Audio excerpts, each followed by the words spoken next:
Recording. Sorry. Oh, yeah. No, Keep no. rolling. So that was my first encounter with Spinoza, and I have to say, I absolutely hated Spinoza. I freaking hated him.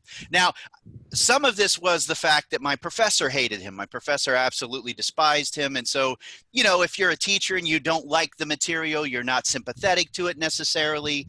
It just doesn't come across as something that's worth studying. But then also another big part of it was the writing style. I don't know if you all did you all read the ethics or parts of the ethics for today? Okay. So,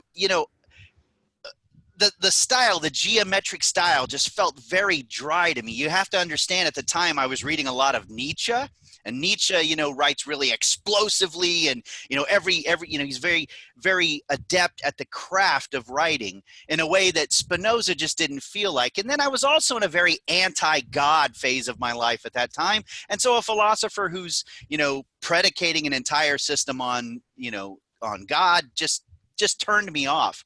I hated it. I hated Spinoza even worse than I hated Kant, and I really hated Kant.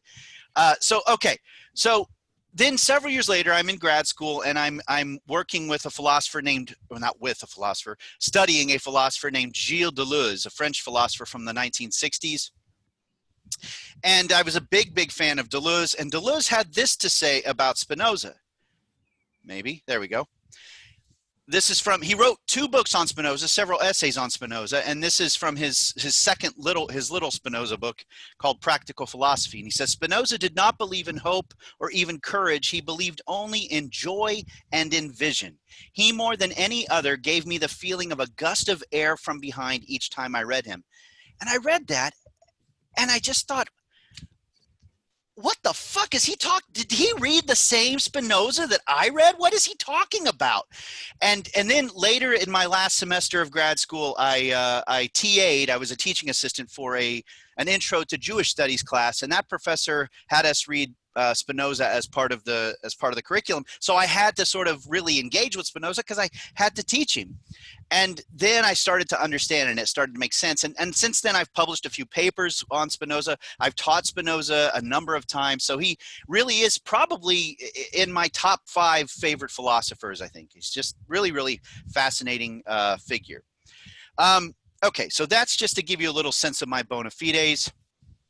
Spinoza lived a very short life. He was born in 1632 and died in 1677 of a respiratory condition, probably at least in part connected to the fact that Spinoza ground lenses for a living, and it was not uncommon for lens grinders to breathe in the dust, and that could agitate one's lungs. And but it's not absolutely certain, but that was, he died very young. He was born into a Sephardic Jewish community in Amsterdam. And does anyone know what Sephardic Jewry means? So the Sephardic Jews they originated from the area around the Mediterranean. They were from Portugal, Spain. And what happened is in 1492, as Ferdinand and Isabella are, financing Christopher Columbus's colonial pursuits, they're also kicking all the Jews out of Portugal and Spain, and they're relocating wherever they can find a place that will take them in. And so Spinoza's family lived in Amsterdam. And in 1656, so Spinoza's 24 years old, he's issued what's called a writ of herem, which is a writ of excommunication. And Spinoza's writ of excommunication is it's pretty bold. It's pretty bad. I mean, it just goes into this great detail of, damned be he by morning, damned be he by night, damned be he when he wakes up, damned be he when he goes to sleep. I mean, it's a very, very harsh writ of excommunication. It's not clear exactly what he had done up to that point that precipitated it, but if he's doing anything like circulating the ideas that he would later come to be famous for, it's not a surprise. What was interesting, so it wasn't uncommon for this kind of writ of excommunication to be issued. And part of the reason for that was, if you were Jewish and, a place would take you in, the last thing you wanted to do was to have, discord in your midst, because the idea was a lot of cities in Europe wouldn't even take wouldn't even allow Jews to come in at all.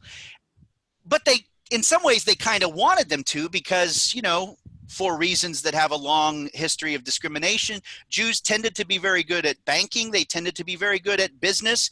And so they wanted them there for economic reasons. But the idea is, if we're going to let you stay here, you're going to mind your P's and Q's, and you're going to keep your house in order. So the last thing you wanted, if you were one of the elders of these Jewish communities, was a known heretic to be hanging out in your midst. So, it was not uncommon for them to issue these writ of excommunications, but it was also not uncommon for people to find a way to get back into the good graces. Spinoza, however, was just like, that's fine. I'm done with you guys anyway, kicked the dust off and left, and later moved to The Hague, which is where he did most of his philosophical writing. His major works are the Ethics, that's his apex. And then the Theological Political Tractatus is another pretty important work. And just to say a little bit about that, the Ethics was kind of his lifelong project, but he also knew it was a very dangerous project. And so he was tinkering with it for about 12 or 13 years. It was right up until he died. It wasn't even published until he died. And he was friends with a bunch of really radical Christian thinkers who were also scholars of Descartes. And there were two in particular that he was friends with, named the DeWitt brothers. And they were a little less careful than Spinoza was, and they had published a few tracts, treatises that were very explosive and very anti, organized religion and so forth. And it got them arrested, and they were thrown into very harsh incarceration conditions, and one of them died. And Spinoza was just absolutely infuriated by this, and so he undertakes to write the Theological Political Treatise in order to try to sort of encourage Europe at the time about how to think about biblical interpretation, how that relates to political organization and so forth. And his thinking was, maybe if I do this right, I can sort of pave the road for the ethics. It had exactly the opposite effect. Everyone, one of the reviewers or whoever gave it a sort of review said it was a book forged in hell, written by the devil himself.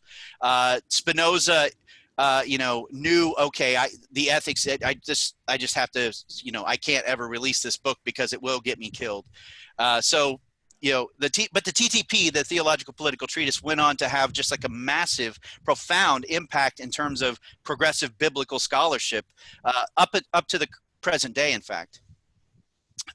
Spinoza, as I say here, radicalizes core principles of Judaism, Christianity, and Cartesianism. What I mean by that is he basically says this. He says, look, you guys, if you really just stick to the principles that you say you think, you will see that you agree with me. You will see that I'm right, right? The problem is you have all these orthodox commitments, these philosophical, theological commitments that you want to hang on to for reasons that are not strictly speaking philosophical, but more emotional or affective. And so when you reach a sort of point where you realize you're about to violate one of those, you'll walk it back. And what I'm asking you to do is I'm asking you to just think clearly the things that you say that you think, okay? So yeah, he radicalizes the core principles of Judaism, Cartesianism, and Christianity. And he ends up with a philosophy, very interestingly, that looks in many ways more Eastern than Western, which is also kind of interesting. So, okay, this is how I very frequently characterize him when I'm introducing him. I characterize him as more Jewish than Jewish, more Cartesian than Cartesian, and more Christian than Christian. So let's start with this first one here. So what is one of the basic principles, one of the core principles of Judaism going all the way back to its origins? It's the principle of anti-idolatry. What is the first thing that the Israelites do after Moses has led them out of bondage in Egypt, while Moses is up on Sinai receiving the Ten Commandments? They form an idol, right? They form a golden calf out of the jewelry that the people are wearing. And this is like just absolutely infuriating to God. It's infuriating to Moses. Anti-idolatry. It's in the first couple of commandments, right? I am, the Lord thy God, and you shall not make for yourself an idol in the form of anything in heaven or above, or on the earth beneath, or in the waters below.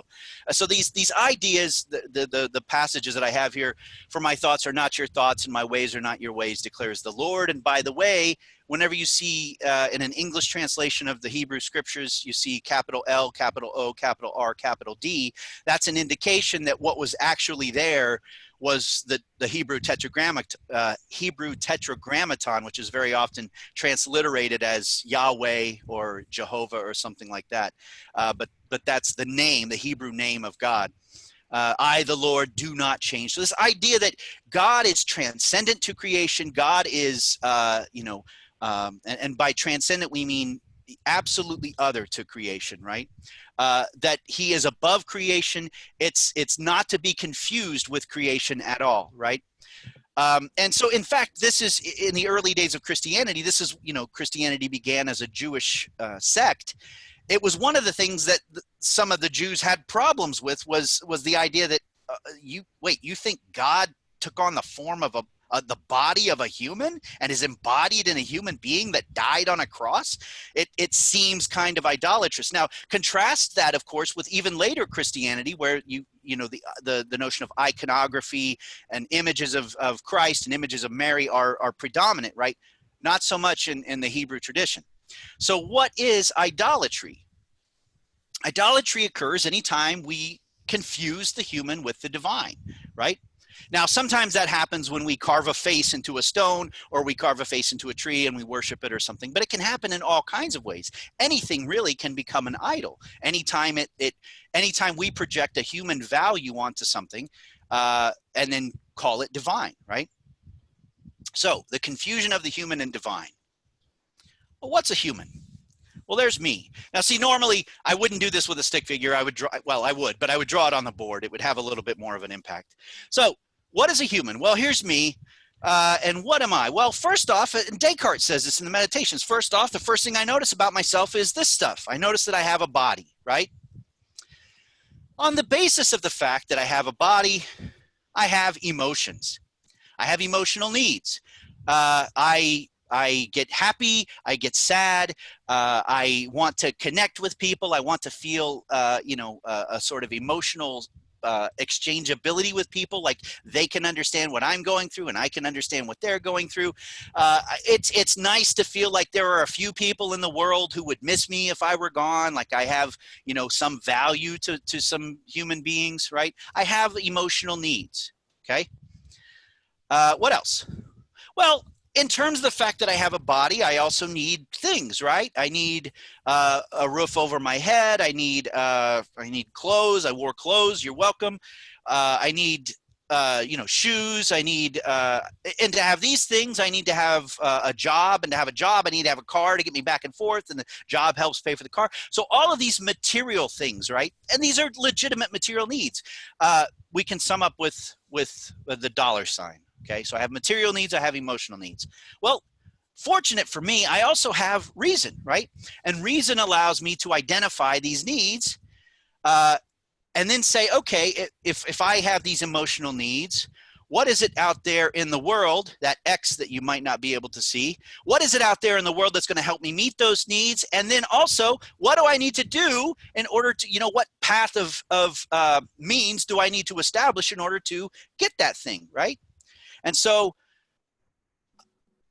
it also just so happens that when I look around, it's almost like the world seems to be set up so as to meet those needs, right?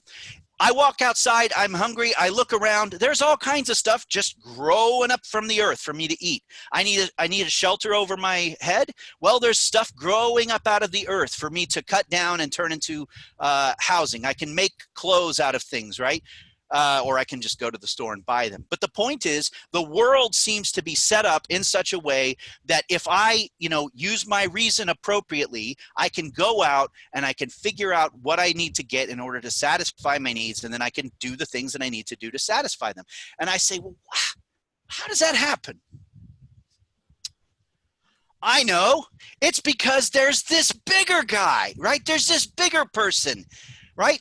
And he too has reason, but his reason is bigger than mine, right? His reason is more powerful than mine. And he has set it up so that the world works in the way that it does. Bully for me, right? That's a great thing. But then I also have the converse phenomenon as well.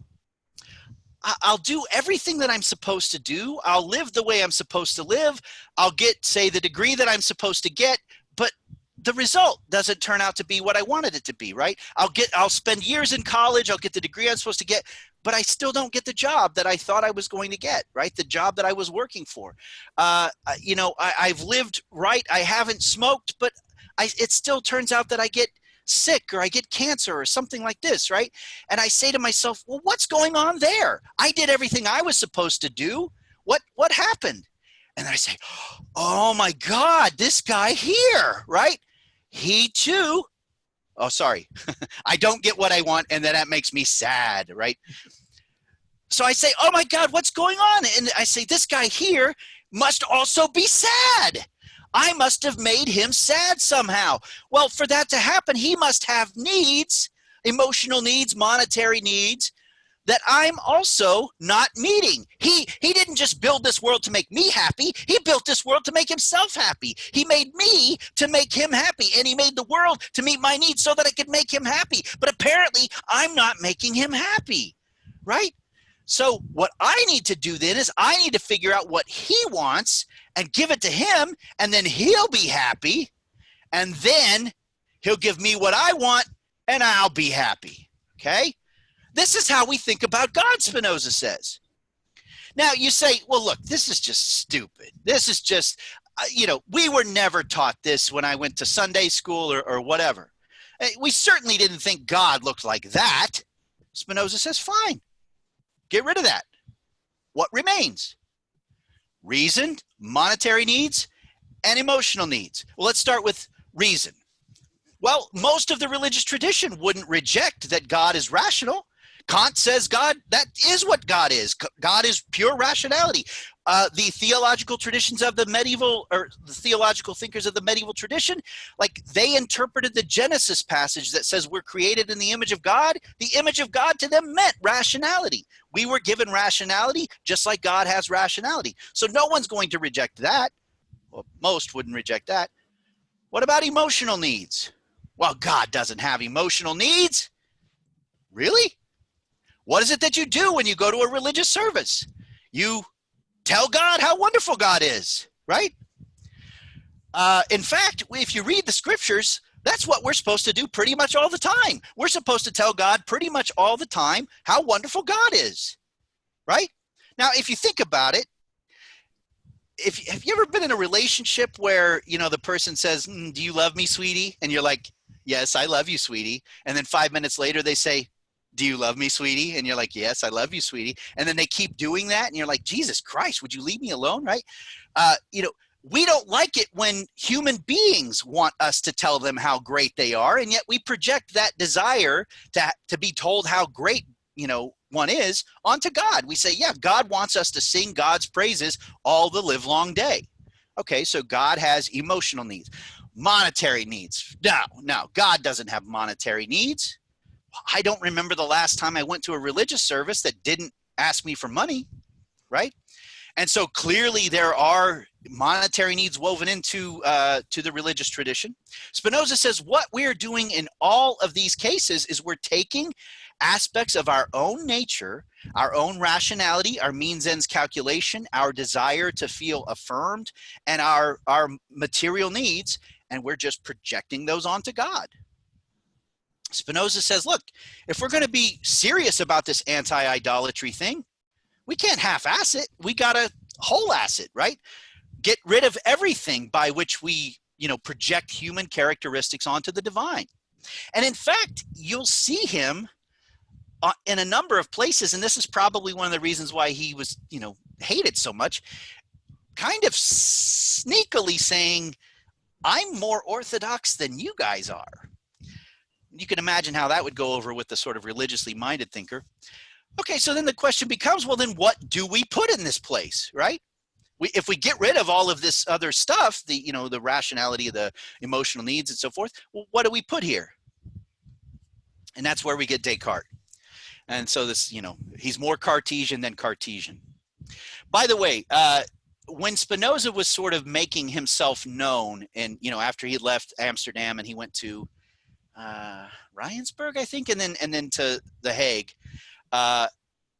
he made himself known as a radical Cartesian. Because Descartes, right after Descartes died, the church sort of said, yeah, his books ought to be put on the banned books list. You weren't allowed to teach him in a lot of places. And so if you wanted to read Descartes, you sidled up to one of these subversive groups who were meeting in basements and things to read Descartes together. Spinoza was one of these figures.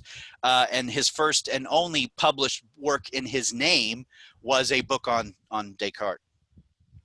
So more Cartesian than Cartesian. What Spinoza basically does is he says, look, Descartes was really pretty much right about most things. The problem is he doesn't, he reaches a sort of point and then he doesn't want to think what that point would lead him to think, okay? So this definition of substance, Descartes' definition of substance, I put that on your outline, I believe. So Descartes takes this notion of substance, and just to say a little bit about what this word means, it comes from Aristotle, right? Or comes the Latin word substantia is a translation of the Greek word ousia, which comes from Aristotle. And the idea was, Aristotle says, you've got substances and then you've got qualities. And the substance is the thing that remains when the qualities change. So, me, for instance, I can go outside and I can get a lot of sun and my skin color will change, it will darken. And then if I stay inside over the winter, it will lighten. My hair, is long now, it's been short. It used to be black, it's now mostly gray. My weight fluctuates. I've been skinny, I've been fat, I've been fit, I've been fat. All of these properties about me change, but Vern is still there, right? So the substance stays the same, the properties change. You can paint your bicycle as many different colors as you want. It's still your bicycle, right? But, Descartes says, let's be more rigorous about this. Let's be more formal about this. Let's be more precise. So what is a substance? And Descartes says, well, a substance is that which exists in such a way as to depend upon no other thing for its existence. When you formalize that notion, Descartes says, this is what you get. Spinoza says, yes, that's right. That's what a substance is. Descartes says, oh, and there's only one of those things which can be understood to depend upon no other thing whatsoever, and that thing is God. Spinoza says, yes, that's exactly right, Descartes, you've got it. And then Descartes says this, in the case of all other substances, we perceive that they can exist only with the help of God's concurrence. And Spinoza says, what are you talking about? You just defined a substance as that which exists in such a way as to depend upon no other thing for its existence. That's what a substance is, right? And you said rightly that there's only one of those, namely God. So what's this in the case of all other substances business? There are no other substances. You just defined it in such a way that there can't be.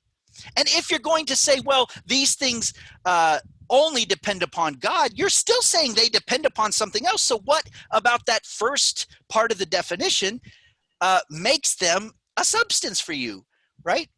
And so again, what Spinoza is trying to say is, look, if you just think clearly what you say you think, if you just think this definition, rigorously and follow it through to its conclusion, we don't end up with this weird ambiguity, right? So for him, it's that, these three parts of the definition, two of them work and then the third one doesn't for Spinoza. And so, here's Spinoza's definition of substance and his definition of God. By substance, I understand what is in itself and is conceived through itself, which again is basically lifting it straight from Descartes, pretty close. subtle difference there, but by God, I understand a being absolutely infinite. That is an infinite substance, essentially. Substance consisting of an infinity of attributes of which each one expresses an eternal and infinite essence. And then, of course, we're going to get, except for God, no substance can be or be conceived. I'm just sort of introducing. We're not going through the argument yet, but essentially, what Spinoza is saying, even from these two definitions right here, if you think about the implications of an absolutely infinite substance, an absolutely infinite substance means it can't exclude anything, right? It's absolutely infinite being. It doesn't exclude anything. And on the basis of that in and of itself, Spinoza says, we get that there's only one substance, and that's God. And so this is going to be pantheism, right? And again, we're still just introducing here. I think it's helpful to see it sort of introduced. So what are the ethical implications that we're going to see Spinoza flesh out? Well, Spinoza says, look, once you start to see the system the way that it's meant to be seen, you become a free person, free from the affects, and in particular, what he calls the sad passions, the things that weigh you down, the things that make you sad, right, in life. You'll see things from the light or under the light of eternity rather than from a temporal perspective. You'll see things in the, we say big picture, right? Yeah, you'll see things in the big picture rather than from the day-to-day immediate perspective that can be so assaulting and cumbersome sometimes. You'll recognize understanding as the highest good for the individual. You will not be overly concerned with wealth or physical pleasure or political power. You will bring no harm to others in thought or in deed. Easily forgive and be eager to repay love for hatred. Again, I'm going to sort of flesh all this out a little bit later. And will enjoy living in society with others, and will seek to improve the lives of yourself and those around you, right? In other words, you're going to seek your own advantage, but at the same time, you're going to want to do these things. You're going to recognize that seeking your own advantage means enabling others to seek theirs as well, okay? In other words, you're going to basically adhere to the principles of Christianity as Jesus, taught them, right? And Spinoza points out that, look, if you boil down the heart of what Jesus taught, Jesus wasn't talking about, making sure you understood the doctrine of the Trinity precisely, making sure you understood what the incarnation meant, getting the terminology straight in the doctrine of the Trinity, lopping off people's heads because they disagree with this word proceed, right? What did Jesus talk about? Jesus talked about this, right? Love this passage comes from a point where someone approaches Jesus and says, hey Jesus, people were always trying to trip him up. What are the greatest commandments? Jesus says this: love the Lord thy God, or love the Lord your God with all your heart, soul, and mind. This is the first and greatest commandment, and the second is like it. In other words, the second follows from it: love your neighbor as yourself. And he says all the law and the prophets hang on these two commandments. So now, love the Lord your God. That's one key part of this. With your mind. That's interesting, right? That's not something that a lot of, evangelical folks today emphasize so much, right? In fact, they will say oftentimes that your mind needs to be suspended. Jesus said, love the Lord your God with your mind. And I believe the word is nous. I looked it up at one point. But here's another one too. Love your neighbor. And don't just love your neighbor. Love your neighbor as yourself. And embedded in that is what? That you love yourself. So if you hate yourself, then love your neighbor as yourself means hate your neighbor. But that's not what it means. It means love yourself, and then on the basis of that, love your neighbor. And Spinoza points out, boy, it's really interesting that so many people who go around professing themselves to be Christians, lop people's heads off when they disagree about little stupid things. Again, one of his own friends had been, rounded up and died in prison in very bad conditions because of, heresy, essentially. And so he says, look, the heart of the Christian message is love, joy, peace, temperance, and honesty, right? That's what it's about. And what I'm trying to say is that if you see the system the way that I'm trying to help you see it, that's the kind of life you're going to live. If you get bound up in emotional conversations about this particular verse or that particular verse or this doctrine or that particular scripture, or this book belongs in there, that book doesn't, and you are actually harming other people because of this, you're missing the point, right? All right. So blessedness is not the reward of virtue. And this is another sort of shift that Spinoza is trying to institute. He's trying to say, look, what I am offering you is blessedness in the sense of happiness, or not what I am offering you, but the system that I'm trying to espouse it's a way of life that conduces to flourishing. It conduces to well-being. It conduces to harmony with the natural world, harmony with fellow human beings, and so forth. And so blessedness is not the reward of virtue, meaning you don't slog through a shitty life and then hope for a big payoff in the next life. No, my point is you live a happy life right now, right? You live as flourishing, as positive a life. Live your best life, we like to say, right? You live your best life right here and right now, okay? All right, so with that, all right, now the screen is not shared anymore, is that right? Okay. So we've got now, first off, are there any questions about the little sort of introductory overview that I just did? I'm going to take a drink of my coffee.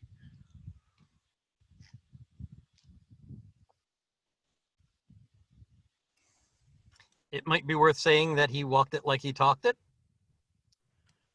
Yeah. Personally, he was a good person. Yeah, he really was. That's true. That's a good point. He lived a very simple life, a very pious life. He was known, I think, to be a gentle-natured person, kind-hearted person. Yeah, and like I said, I mean, he knew very well. If you think about him as an individual, so he's Jewish, right? In a world that is fairly hostile to those who are Jewish, okay? And then, so he's his own family, his own, ancestors are excommunicated from, Portugal and Spain. They're kicked out. And then he is excommunicated from that community, right? And he knew what it meant to be a sort of persona non grata. And he knew that he had to live cautiously, but he had this sort of sense of understanding of the underdog, I think. And so even though he wore this ring that actually said caute, that means caution, right? He released the TTP precisely because of what he had seen as like a grave injustice against these people that were, harmless people essentially. And so even in that moment, he's so, just destroyed, upset by what has happened, that he takes the risk, writes this work, releases it, knowing that, it could bring some harm upon him. But yeah, that's very true. He was known to be a sort of, he was reputed to be a decent, good-natured person. Does that? Okay. All right. So we've got a basic sense now of what he's all about. So let's now turn and start talking about the work itself, the ethics. And as I said before, the ethics pretty much is his philosophy. He lays out he's working on it from about 1655, 56 to the time that he dies. He lays out not just his views on metaphysics and epistemology, which are definitely very, very heavily, deep in the text, but and are also pretty much the cores of Descartes' concerns. But he's also touching on religion as well, and he's trying to resituate our understanding of humankind's place in the cosmos. And in saying that, I think it's important to quickly take note of what it is that he's addressing in Descartes and trying to correct in a number of ways. And Descartes, as I said in the outline, is trying to revolutionize the the project of philosophy.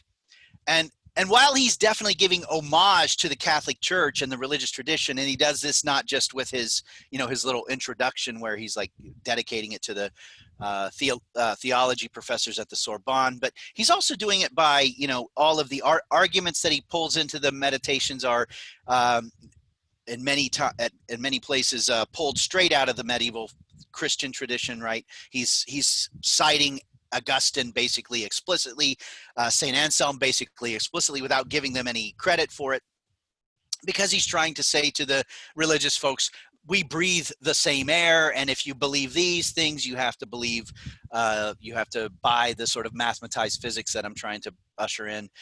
So he's giving all kinds of homage to the church, but at the same time, he's also sneakily sort of steering philosophy away from its more traditional role as the handmaiden to organized religion.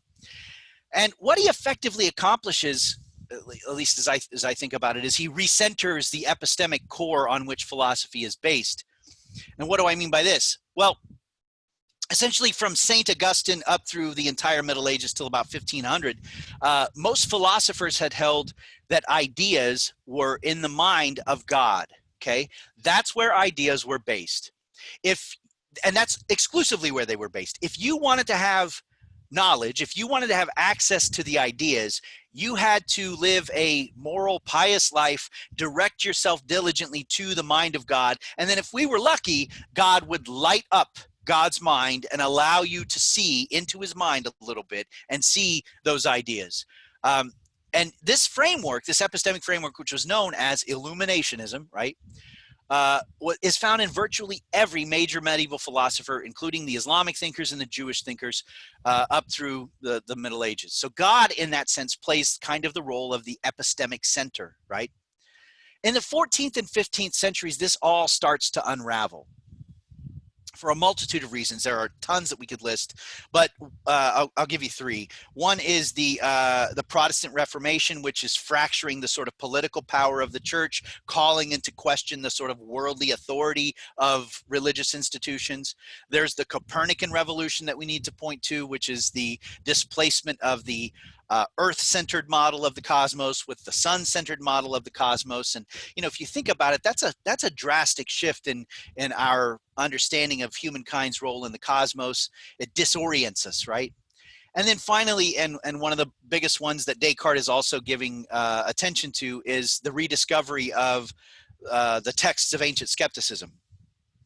The texts of Sextus Empiricus, which are basically calling into question and really aggressively challenging the use of reason and the use of the senses as our models to know the world, right? And trying to sort of limit their power to an extreme degree. And so with all of these things, Europe, the intellectual world of Europe is feeling just like the rug has been pulled out from under it. Descartes comes along and says, don't worry, everybody, I'm going to fix it, right? And how does he do it? Instead of starting from the epistemic center of God, he starts where? He starts here. He starts from the epistemic center of the subject, right? And what he does, and I'm pretty sure he's the first guy to do this, is he says ideas are not first and foremost in the mind of God.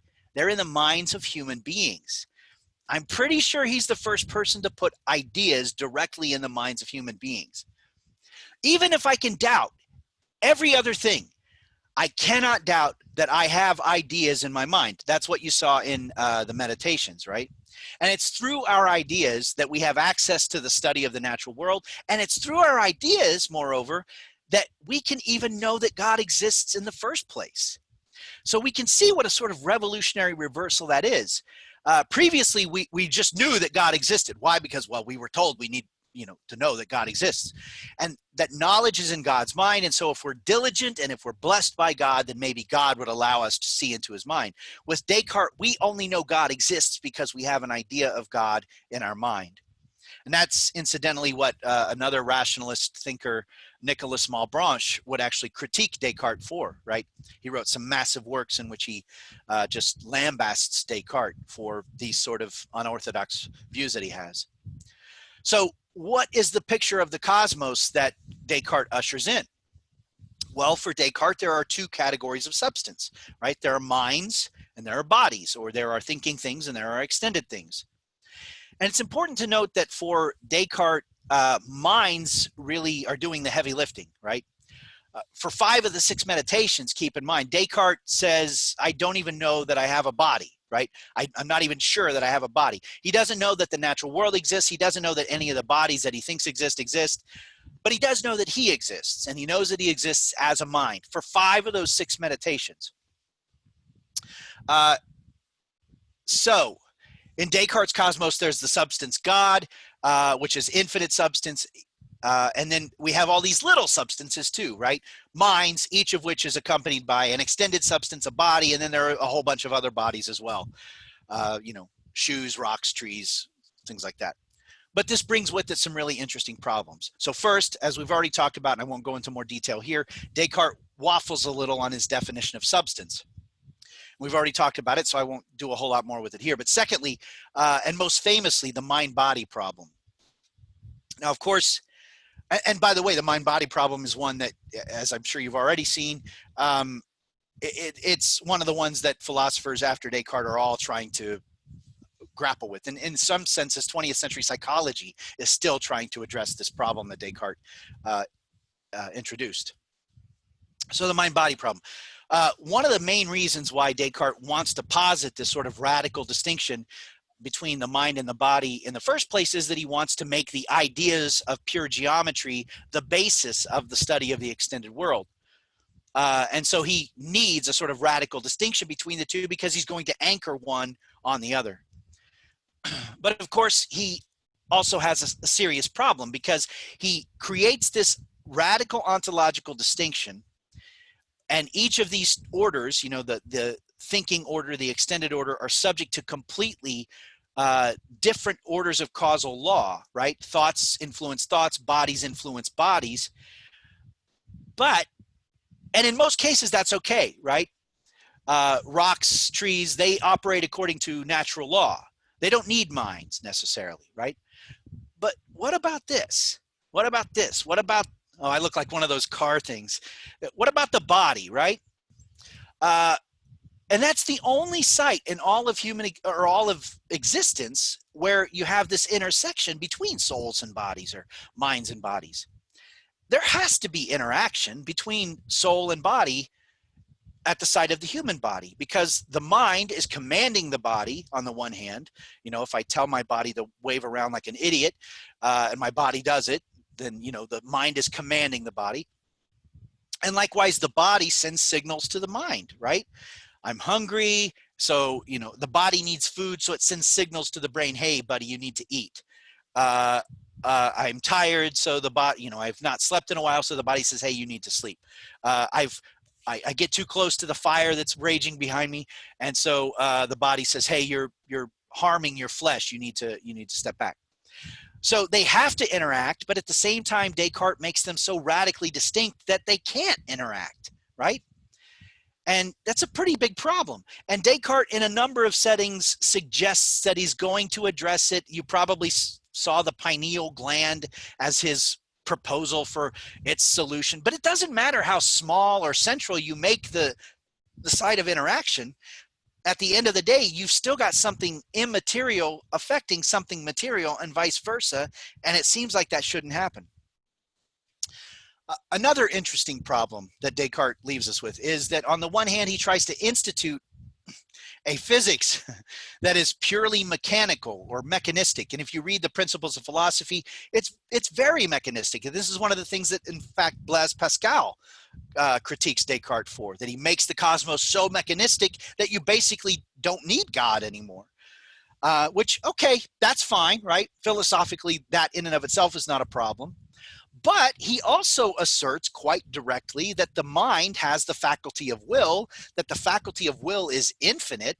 So he's also got this cosmos where all of these, little sovereigns, us, are walking around injecting randomness into this purely mechanized physics. Now, there might be ways to work that out, but it is an issue. It's a problem.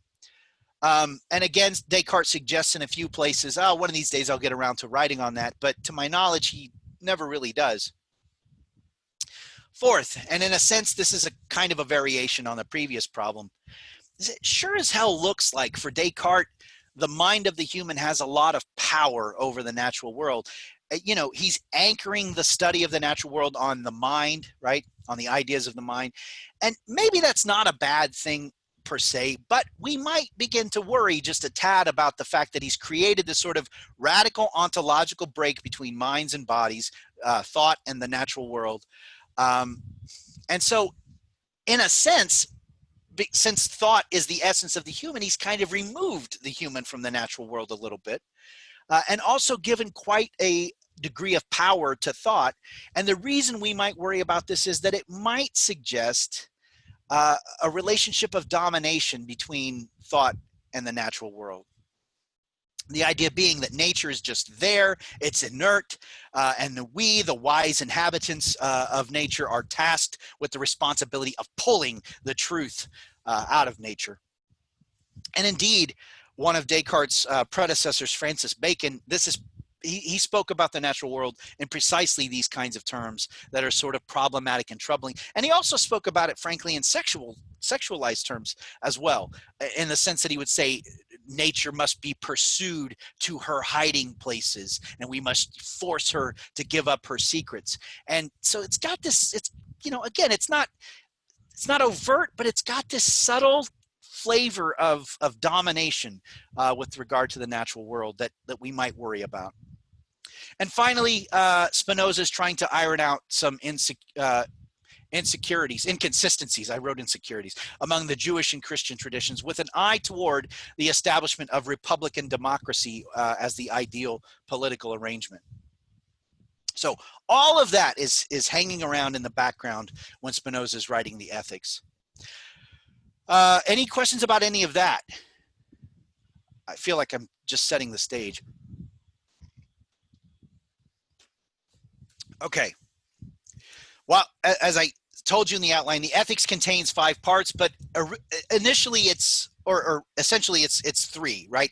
He wrote this short treatise on, it's called the Short Treatise on God, Man, and His Well-Being, and that really is the sort of crux of what's going on in the Ethics. You get God in part 1, you get the human being in part 2, and then in part 3, 4, and 5, you get human well-being. And essentially, he had early outlines for the Ethics where he is fleshing out the notion of well-being in 1 part, and then as he keeps unpacking it, it just gets bigger and bigger, and so you get the 3 parts. Part 3 is the affects. Part 4 is the fact that we are constantly exceeded by the power of nature, and so how do we begin to escape this? And then part 5 is the possibility of freedom. The style of the Ethics is what is known as the geometric method. So he fashions it after Euclid, right? The elements of an ancient Greek philosophy of mathematics, geometry. And in the Theological Political Treatise, where again he's trying to pave the road for the Ethics, he says this of proofs. I can't remember the context, but he says, in the case of things invisible, which are objects only of the mind, proofs are the only eyes by which they can be seen. Therefore, those who do not have such proofs can see nothing at all of these things. And the idea is, look, I'm going to lay out very clear, incontestable, or at least widely agreed upon definitions, right? And we can say that these definitions would have been agreed upon by most of the, I think, by most of the religious and philosophical thinkers of the time. I don't think they were very controversial definitions. So I'm going to lay out my definitions. I'm going to lay out a few axioms that are sort of logical relations, you know, that seem to have a sort of logical necessity to them. And then from there, I'm going to build the system. And so if you don't like what I'm saying, then you got to find a problem with the definitions, which I don't think you're going to, or you got to find a problem with my my logic, right? And if you can't, then you have to accept that what I'm saying is true. Oh, we lost Steve.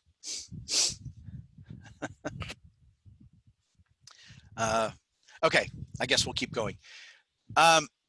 So in terms of the definitions themselves, the idea is let's be clear, precise, and rigorous in the way that we formulate them. And again, he thinks that most people are going to agree with him. So now let's dive into the arguments themselves. So the most important definitions in this early part are the ones between the bookends, the ones between the first and the last. So we have finite, which means that which can be limited by another of the same nature. And a sort of buried implication of this is that for Spinoza, infinite just means not finite, not limited or boundless. Now, it's worth noting that a later philosopher, have any of you studied Hegel at all? Yeah, okay. So Hegel would actually critique Spinoza for this, right? Because Hegel says that's not really infinite, because what Spinoza means is not limited, right? And Hegel says, no, for it to be infinite, it has to be absolutely infinite, right? That means, you know, a full plenum, you know, how does he say it? It's limited by its own nature, right? So it's not limited. The way that you're thinking about it, the infinite, is that it's limited by its own nature. For it to be absolutely infinite, it can't be limited by anything. And so just saying it's not finite in the sense that it's not limited by another of the same kind is not enough, Hegel would say. So we've got, you know, finite, which means that which can be limited by another of the same nature. And then we get the three ontological categories for Spinoza. We get substances, attributes, and modes. Now, substance we've already seen is what is in itself and is conceived through itself, whose concept doesn't require the concept of another thing. Again, he's pulling that almost verbatim from Descartes. Attributes are what the intellect perceives of a substance that constitute its essence. They are what the mind perceives of the essence of a substance. So for instance, when theologians would talk about God, they would say the attributes of God might be justice. One might be justice, and one might be mercy, or something like this. That these are, you know, essential, or goodness is essential to God's nature. So when the human mind perceives a substance or conceives of a substance, it does so through its attributes. And its attributes characterize the essence of the substance, the sine qua non, the thing which makes them what they are. And finally, modes.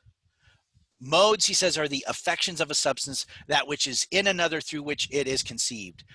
A mode we might think of as a modification of an attribute. A mode is a way in which an attribute is expressed at a particular time and place, right? So, you know, later he'll say a mind, for instance, is a mode of the attribute of thought. A mind is one of the ways in which thought is expressed at this particular time. So those are the three basic ontological categories for Spinoza. Everything that is either a substance, an attribute, or a mode. Then we get God. And God is a being, absolutely infinite, a substance consisting of infinite attributes, each of which expresses an eternal and infinite essence.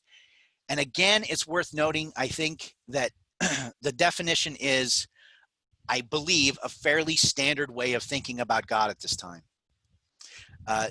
Descartes, in fact, defines God as absolute substance, perfect substance. Anselm defines God as that being, St. Anselm, the 11th century, that being than which none greater can be conceived. And then finally, freedom means existing from the necessity of a thing's own nature, determined to act by itself alone. So I'm going to jump over the axioms, but you know, the axioms are basically, he takes it that they're fairly straightforward. Whatever is either in itself or in another. You know, what cannot be conceived through another must be conceived through itself. You know, these are basic sort of principles that he's going to use as his building blocks. And then we get the propositions. I got to take a drink of my coffee. I'm not used to talking this continuously, which I'm sure my wife is grateful for. So one thing that makes Spinoza a sort of difficult thinker to read is that he's got these propositions, right? And they're just laid out in sequence, 1, 2, 3, 4, 5, da, da, da. And sometimes it's difficult to see the forest for the trees, okay? It's difficult to see exactly when he's making a major point and a major conclusion, because it looks like just one more proposition among many. But he's got these moments where he drops a bomb. So he'll be, you know, proposition, and then it's boom, and he punches you right in the face with something pretty significant. And the first really hugely important proposition where this happens is proposition 5. In nature, there cannot be two or more substances of the same nature or attribute. Now, this is a really important proposition. It's also one of the more controversial ones. There's a scholar by the name of Edwin Curley, or E.M. Curley, I think. He's one of the best known Descartes scholars in the Anglophone world, or at least he used to be. And he actually claims that this proposition isn't justified, which if it's not, that's a pretty big, it's very early in the ethics. And if it doesn't work, Spinoza has problems. And admittedly, Spinoza's own thinking on this proposition isn't quite clear. He doesn't, I don't think, make it transparent in the demonstration. But here's what's going on. Okay, so an attribute is what the mind perceives of a substance as constituting the essence of a substance. Now, the essence of a substance for Spinoza is what makes the thing what it is. Okay, and inasmuch as it makes it what it is, it also dictates that it's not something else. It defines the thing. Now, this being the case, let's assume we have two substances, substance 1, substance 2. And let's say that they're both characterized by the same attribute, let's say attribute A. So we've got substance 1, attribute A, substance 2, attribute A. Now, let's assume that we want to focus on not substance 1, but just substance 2, okay? Well, how are we going to do that? Spinoza says, well, we access the thinking about the substance through the attribute, okay? So what is the attribute of substance 2? It's A. So if we're going to think about substance 2, we have to think about its attribute A. But what happens when we think about attribute A? We're not just thinking about substance 2, we're also thinking about substance 1, because attribute A also characterizes substance 1. So when we think about the attribute of substance 2, we're also thinking about the attribute of substance 1. What's our definition of a substance?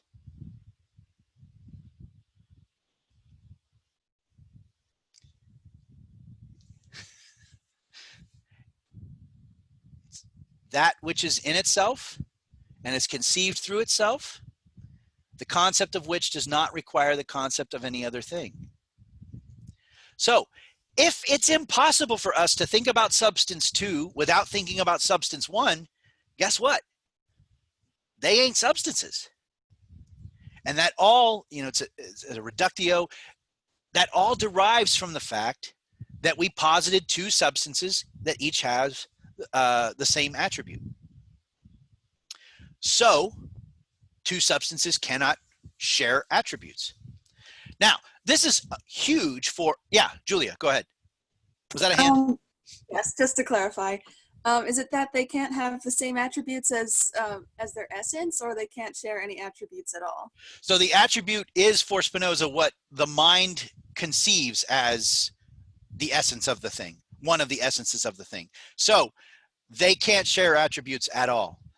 Because to share the attribute would be to share the same essence, and the essence is what makes the thing what it is and not something else.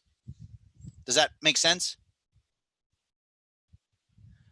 Does that help? Yes, but sorry, I just wanted to clarify something about attributes.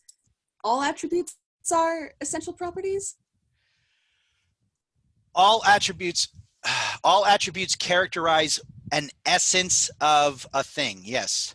Okay. So the way that maybe what you're getting at is that sometimes we'll talk about attributes in a more colloquial or common way, like, she's got the attribute of, one of her attributes is she's a really kind person or something like that. And Spinoza, it's not that he would reject that sort of colloquial use, but the philosophical, substance, the philosophical meaning of the term attribute for him is going to be what the mind understands as constituting the essence of a thing. It's what makes the thing what it is and not something else. So she might be very kind, but lots of other people might also be kind. But when Spinoza uses the notion of attribute, it defines the essence of a thing. Okay, so things like you mentioned earlier, physical characteristics that are subject to change are not attributes. Yeah, that's exactly right. So those earlier examples are things that Spinoza is trying to sort of clear away in his efforts to rigorize the language that we're using. Okay, thank you. Yeah, absolutely. So if substances cannot share attributes, if he's right about this, then already Descartes' understanding of the cosmos, in which we've got all these thinking substances, and keep in mind, for Descartes, what distinguishes my thinking substance from your thinking substance, excuse me, is our modes, right? We're the same, it's the same attribute, thought, right? But it's different modes. We've got different thoughts. But Spinoza says, no, two substances cannot share attributes. And that means that, my mind is not its own substance. Your mind is not its own substance that share the attribute of thought. Okay. And so already Descartes' view of the cosmos has been undermined. It doesn't work. Now, at this point, if we're Spinoza, at this point in the argument, it's possible that the cosmos consists of a multitude of substances, right? But each substance must be characterized by its own attribute. So we might have substance 1 that's attribute A, substance 2 that's attribute B, substance 3 that's attribute C, and so forth, right? But we can't have substance 1 and 2, both of which are attribute A. Now, incidentally, you're going to get to Leibniz next week, or I think, or soon anyway. Leibniz will actually agree with Spinoza on this point, that substances can't share attributes. And that's why, for Leibniz, every single substance is going to have its own essence. He's going to do it completely differently, but he's going to agree with Spinoza on that point. Now, the next really huge proposition that we get is the existence of God, okay? But let's look at how these interim propositions fall out of Proposition 5. So once we get that substances cannot share attributes, notice what happens next. So if substances can't share attributes, they can't be produced by one another. Why not? Well, this is actually rooted in a very old principle that comes from Greek philosophy and is formulated in Latin as ex nihil nihil fit. Nothing comes from nothing, or from nothing, nothing comes. So for something to produce something else, it must impart some aspect of itself to that other thing. It must impart some aspect of its own nature to that other thing. When two parents, for instance, create a child, they each impart aspects of their own nature to it, right? So if two substances don't share attributes, and their attributes characterize their essential nature, then there's nothing of their nature in common, so they can't be producing each other. Two substances cannot produce each other. And notice, we've already got heresy here, right? Because one of the central theological and religious principles of every major theistic religion, Judaism, Christianity, and Islam, is the notion of creation ex nihilo. That God existed, the cosmos didn't, there was nothing, and then God brought the cosmos into being out of nothing. Not out of God's own being, but out of nothing, right? But if on that model, if God is conceived as an independent substance, then according to where we are in the argument, that's impossible. If God is his own substance and the universe consists of all these other substances, and substances can't produce each other, then God couldn't have brought things into being out of nothing. So we've already got heresy here too. And next, if no substance can produce another, then it follows that, this might seem like a stretch, right? It follows that it pertains to the nature of substance to exist. Okay, now what the hell does that mean? Well, in other words, any substance that does exist exists because it is in its nature to exist. Why? Well, it wasn't produced by another, right? Because we saw that in Proposition 6. It wasn't produced by another. It couldn't have just poofed itself into existence, couldn't have not existed and then out of nowhere just poofed into existence, right? Nothing comes from nothing. So if it exists, it pertains to its nature to exist. That's why it exists. And given this, given that it pertains to the nature of substance to exist, and given that substances don't share attributes, and what does finite mean again?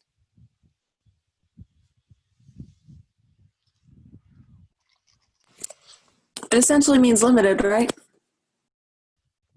Limited by another of its kind, another of its nature.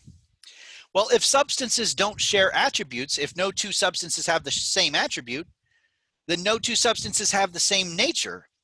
And that means take any given substance, substance 3, substance 4, whatever. There is no other substance that shares its nature, so it's not finite. And this is why he says in, I think it's proposition 8, they can't be limited by another of the same kind, so every substance is infinite, Spinoza says. Now let's jump ahead to proposition 11. So God exists, that's proposition 11. God, a substance consisting of infinite attributes, each of which expressing eternal and infinite essence, necessarily exists. If we look back to proposition 9, we see the more reality a substance has, the more attributes pertain to it. And then essentially what proposition 10 is trying to say is that even if there are multiple attributes, this doesn't require multiple substances, and each attribute would be perceived or conceived through itself. So we might say, okay, since every substance is infinite, what does it mean to be infinite? Well, to be infinite means to have unlimited reality. And the more reality a thing has, the more reality a substance has, the more attributes will pertain to it. And since every substance is infinite, then it stands to reason that every substance has infinite attributes. And it's from, now, okay, every substance has infinite attributes. Well, if that's the case, then there's just one substance. And this is where we're building to God now. It's from here that we get that God exists because a substance of infinite attributes is God. And that's part of what he's doing, I think, but let's look at the proof for God's existence itself. So basically, if you look, at the proof, he says this: God, or a substance consisting of infinite attributes, each of which expresses eternal and infinite essence, necessarily exists. Demonstration: if you deny this, conceive, if you can, that God does not exist. Therefore, by axiom 7, his essence does not involve existence. But this, by proposition 7, is absurd. Therefore, God necessarily exists. QED. Well, okay, so that's a very quick demonstration of the argument. Basically, the way it's working is this: we defined God as a substance, and according to proposition 7, it pertains to the nature of substance to exist, so God exists. Now, admittedly, this should make us go, what? Time out here, right? So you defined God as a substance, and now because you've proven, right, that it pertains to the nature of substance to exist, you just baldly assert that what you defined in that way must exist? This seems like a huge leap, right? I mean, what if I define a unicorn as a substance consisting of the body of a horse and a single conic horn, protruding from its head? If we all agree on that definition of a unicorn, doesn't it follow that once I've proven that it pertains to the nature of a substance to exist, that the unicorn exists? Are we allowed to do this kind of stuff? Well, what do you say? If I were to say that, or if someone were to object something of that nature to Spinoza, what do you think he would say? I define a unicorn as a substance consisting of the body of a horse and a conic horn, protruding from its head. What do you think?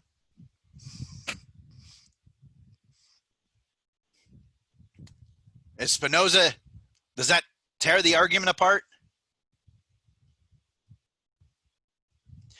Well, let me ask the question this way. Could we define a unicorn as a substance? Julia's saying no. Why not? Technically, you can't, because it isn't a thing that actually exists, right? Well, we're trying to figure that out, right? We're trying to formulate the argument. I mean, one could say, well, what if I don't believe in God? You define God as a substance that consists of infinite attributes. What if I don't believe in God, right? What if I don't believe God exists? Just because you defined it that way. Mm. Well, we've defined a unicorn this way. So what's the difference, the relevant difference between a unicorn and God, according to the way that Spinoza has defined things? Well, I'm not Spinoza sure. believes in God. Oops, sorry, Julia. Oh, go ahead. You go first. Spinoza doesn't seem to believe in unicorns, but he seems to believe in God, I guess. That's true. I'm not sure if this is the same train of thought you were going with, but what are the attributes of a unicorn? You described it as having the body of a horse and a conical horn. So does that mean the body of a horse is its attribute, and therefore it shares an attribute with? Oh wait, then again, you know, substances. I think you're getting to it, right? Can we define a unicorn as a substance? Does this discount drawings and stuff and like stuffed animals? Well, no, because what you're doing there then is Joe, don't laugh at me. you're combining images, right? That's how we create these hybrid monsters. Hybrid creatures, right? We take images and we assemble them in certain ways, right? But is it even possible to define a unicorn as a substance? What's a substance? Oh, it has to exist in itself and be the cause of itself. Bingo, right? So could we define a unicorn in that way? Well, no, right?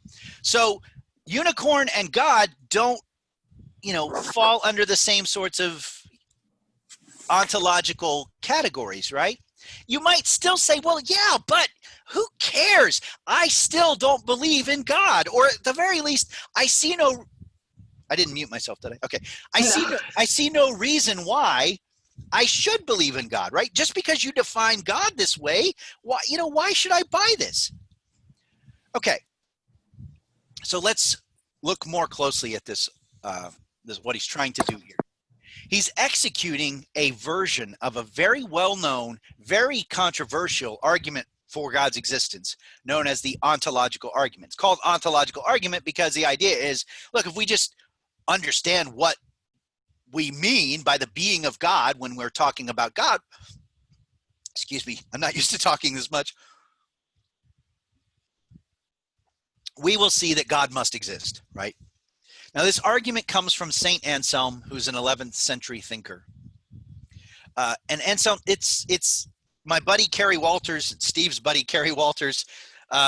This was one of his favorite arguments. Kerry Walters, this was his favorite argument for the existence of God because it's so elegant, he said. It's just so beautiful. Anselm's argument runs like this, more or less. So Anselm says, okay, God is that being than which none greater can be conceived. Do we agree on that? The definition, right? Just the definition. That being than which none greater can be conceived. All things being equal, Anselm says, it would be better for that being to exist than to not exist. Therefore, it exists. You say, what? And it's like, it goes like this. Okay, if God is that being than which none greater can be conceived, and it would be better for that being to exist than to not exist. Now, imagine for a second that it doesn't exist. You say, okay, I've got an idea in my head of that being than which none greater can be conceived, but that being doesn't exist. And some says, well, given that you've admitted that it would be better for that being to exist than to not exist, then you can't say, I have the idea of the greatest conceivable being, but it doesn't exist. Because it would be better for it to exist. So if you have an idea in your head of a non-existent greatest conceivable being, then you don't have in your head an idea of the greatest conceivable being, because it would be greater, or let me say it this way, the idea of an existent greatest conceivable being is better than the idea of a non-existent greatest conceivable being. And so you can't attach, absolute greatness and then take away existence. Descartes employs a version of this argument in Meditation 5. And this is what I mean when I say Descartes' really sneaky. So he says, he has this idea of God as an absolutely perfect being to whom infinite reality pertains. And just in thinking about this being, we can see that this being must exist, because to claim that one has an idea of infinite being or absolute perfection, but that infinite being doesn't exist is sort of like saying, I have an idea of a triangle, but it's a triangle with 5 sides, right? So I say, okay, get in your head the idea of a triangle. Okay, I got it. And I say, okay, now put another side on that puppy. You say, okay, well, now it's a square. I said, no, keep it a triangle, but put another side on it, right? You can't do it. It changes the nature of the thing. Descartes says, in the same way, if you say I have an idea of God, absolute perfection, infinite substance, but it doesn't exist, Descartes says, then you don't have an idea of God, right? Because it would pertain to the nature of that thing to exist. So Descartes employs a version of this argument in the Meditations. Now, this argument has had a lot of really famous proponents and detractors over the years. Among the detractors are Immanuel Kant. And among the proponents, and Steve can chime in if I'm wrong about this, but I'm pretty sure logician Kurt Gödel had his own version of the ontological argument. Correct. What's that, Steve? Correct. Oh, cool. But again, this isn't quite what Spinoza's doing. Or if he is, he would once again think that Anselm and Descartes don't go quite far enough in the following way. If you define God as that being than which none greater can be conceived, or as infinite being, then it makes no sense to understand that God as excluding other things, like me, like you, like horses and shoes and sidewalks and cats and dogs and cars and trees and all of those things. You can't say at one and the same time that God is the greatest conceivable being, but that he excludes all these other things, that these other things are not part of him. If that's the case, then God is in fact limited. And an unlimited God, all things being equal, would be better than a limited God. And so for Spinoza, it's just like saying, I have an idea of God that's the greatest conceivable being, but it doesn't exist. I have an idea of God that's the greatest conceivable being, but he's limited in some way. He excludes all these other things. Spinoza says, no, just think through what you mean by greatest conceivable being, and you'll see you agree with me, right? You have to agree with me, because that greatest conceivable being would not be limited in the sense that it excludes other things. So if the ontological argument has problems, Spinoza would say, it's because its proponents, at least Anselm and Descartes, are conceiving of God as a being rather than as being itself. And it's possible, right? We can doubt the existence of a being, but Spinoza says we can't doubt the existence of being itself. Why? Because we're here. We're thinking, we're doing things, right? So we can't deny the existence of being, Spinoza says. So given how and this is, we get hung up on the terminology, right?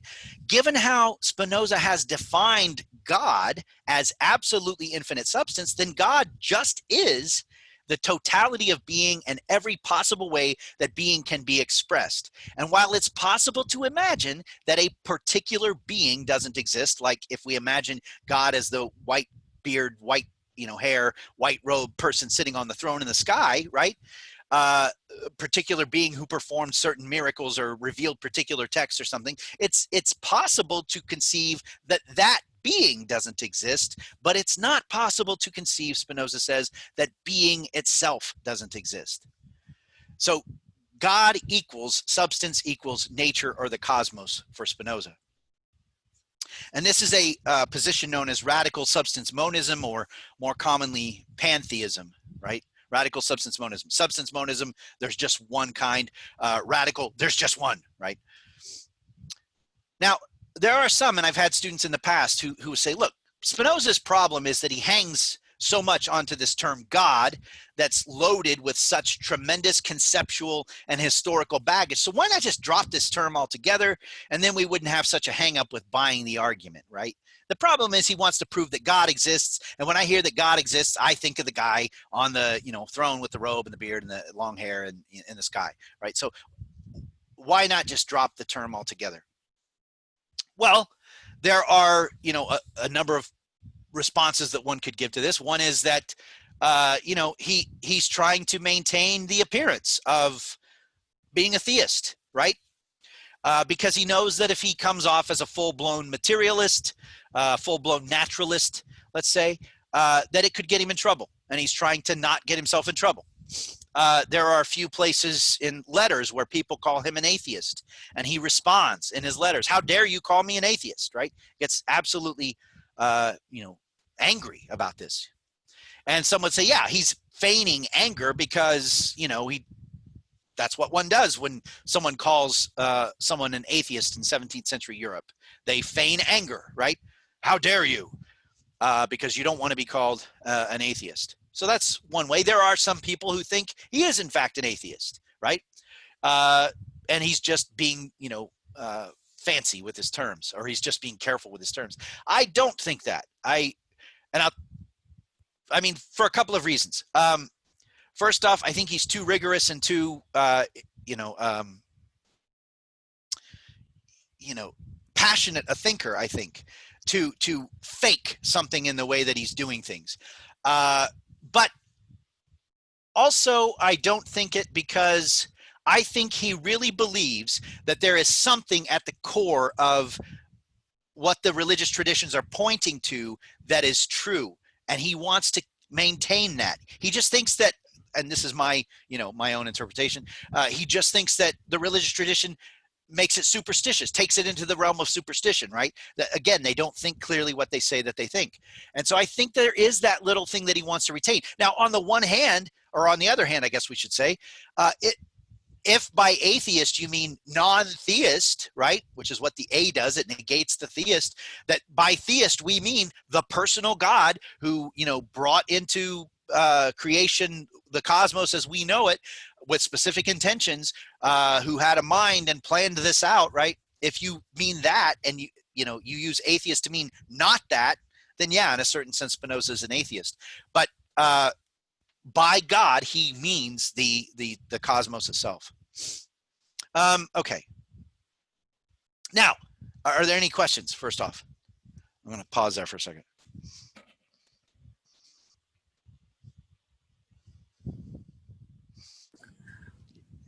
Wait, so I'm still trying to wrap my head around exactly what the attributes of God are. Well, we've not defined them yet, but go ahead. Okay, maybe I should hold off on my question until then. Well, yeah, okay, that's fine. He's going to define them. We're going to get there really quickly. In part 2, he's going to lay them out, what they are. So, yeah. But just quickly, an attribute is one of the essences of God, okay? And we're going to get to that when we get to part 2. Okay. Now, once you've got the existence of God as Spinoza has defined it, everything else that comes out of part 1 is pretty much falls out as a matter of course. So if God exists, a substance of infinite attributes, then given that substances can't share attributes, it follows that there can be no other substances, right? Because if there were, they would have to have at least one attribute. And according to Proposition 5, they can't, because then, you'd have God, infinite attributes, you'd have, Bill, the substance, who's got at least one attribute, and they can't share attributes, so Bill can't be a substance. So God is the only substance. That means, though, Proposition 15, everything else that is only in and through God. And furthermore, given that God is strictly speaking the only thing that exists, there is nothing outside of God to determine God to act in the way that God acts, which means that God acts only from the necessity of his own nature. There's nothing else to make God act the way that God acts. So God acts as it's in God's nature to act, right? God is, in that sense, the only thing that's really free, according to Spinoza. He says God is the cause of all things, but as such is the immanent, not the transitive cause of all things. So in other words, God is not and cannot be distinct from that which he causes, because everything that is only through God, right? So God's causality is not ontologically distinct from the things that it causes. And in Proposition 29, he makes this distinction between natura naturans and natura naturata. I put that on your outline because that's one of those weird Latin terms that he uses. In the short treatise, he actually goes into a lot more detail about what this means. But, natura naturans translates to nature naturing, and natura naturata translates to nature natured. So I gave you that little illustration, right? Natura naturans, the nature naturing part, is what we would understand as the eternal part of God, or the eternal aspect of God. The laws of nature, the infinite potentiality of motion and rest, the law of the conservation of matter, the law of the conservation of energy, those sorts of things, the eternal, the unchanging part. And nature natured is the ever-changing face of the cosmos. It's the way in which those eternal laws and the preservation of matter and energy and all of that are constantly expressed, right? They're constantly changing, constantly fluctuating. So the surface, is constantly in transformation, and yet the causal sort of core of it is ever the same for Spinoza. This is not, and this is why I say it's not. It's very similar to Eastern thought in a lot of ways. There are a lot of parallels between this and Taoist thinking, right? For the Taoist, the Tao is both the cause and the effect, right? It's both the ocean and it's the river, right? With the idea being that the water, separates from the ocean, enters the streams and the rivers and then returns to the ocean. So it's that kind of idea. Given that God is God, his nature just is what it is. It can't be other than what it is because, well, he's God, right? Given that there's nothing outside of God by which God could be compared, no external standards of evaluation, there is, strictly speaking, nothing that God lacks. And this is why in definition 6 of part 2, he's going to say, by reality and perfection, I understand the same thing. There is no external, evaluation by which we'd say, oh, it'd really be better if God were like this, right? So all goodness or whatever is immanent to the nature of God itself. And things cannot be other than what they are. Or to put it another way, this is a deterministic cosmos. And right here, feathers are going to get ruffled, right? Theological feathers in particular, but philosophical feathers as well. And the reason they're going to get ruffled is Spinoza is saying God could not have acted in any way other than God does, in fact, act.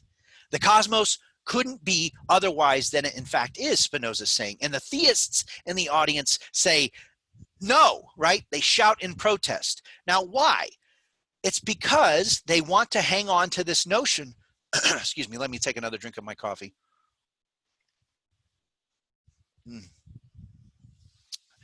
They want to hang on to this notion of God that says that God, using God's mind and God's reason and God's intention, created the cosmos in exactly the way that God wanted to create it. And if you, Spinoza, try to tell us that God's cosmos is exactly the way that it must be, that it couldn't have been any way other than it is, well, that's blasphemy, right? Now, Spinoza is really good at pausing once in a while, anticipating what the theists are going to protest and say, okay, let's think through this a little bit.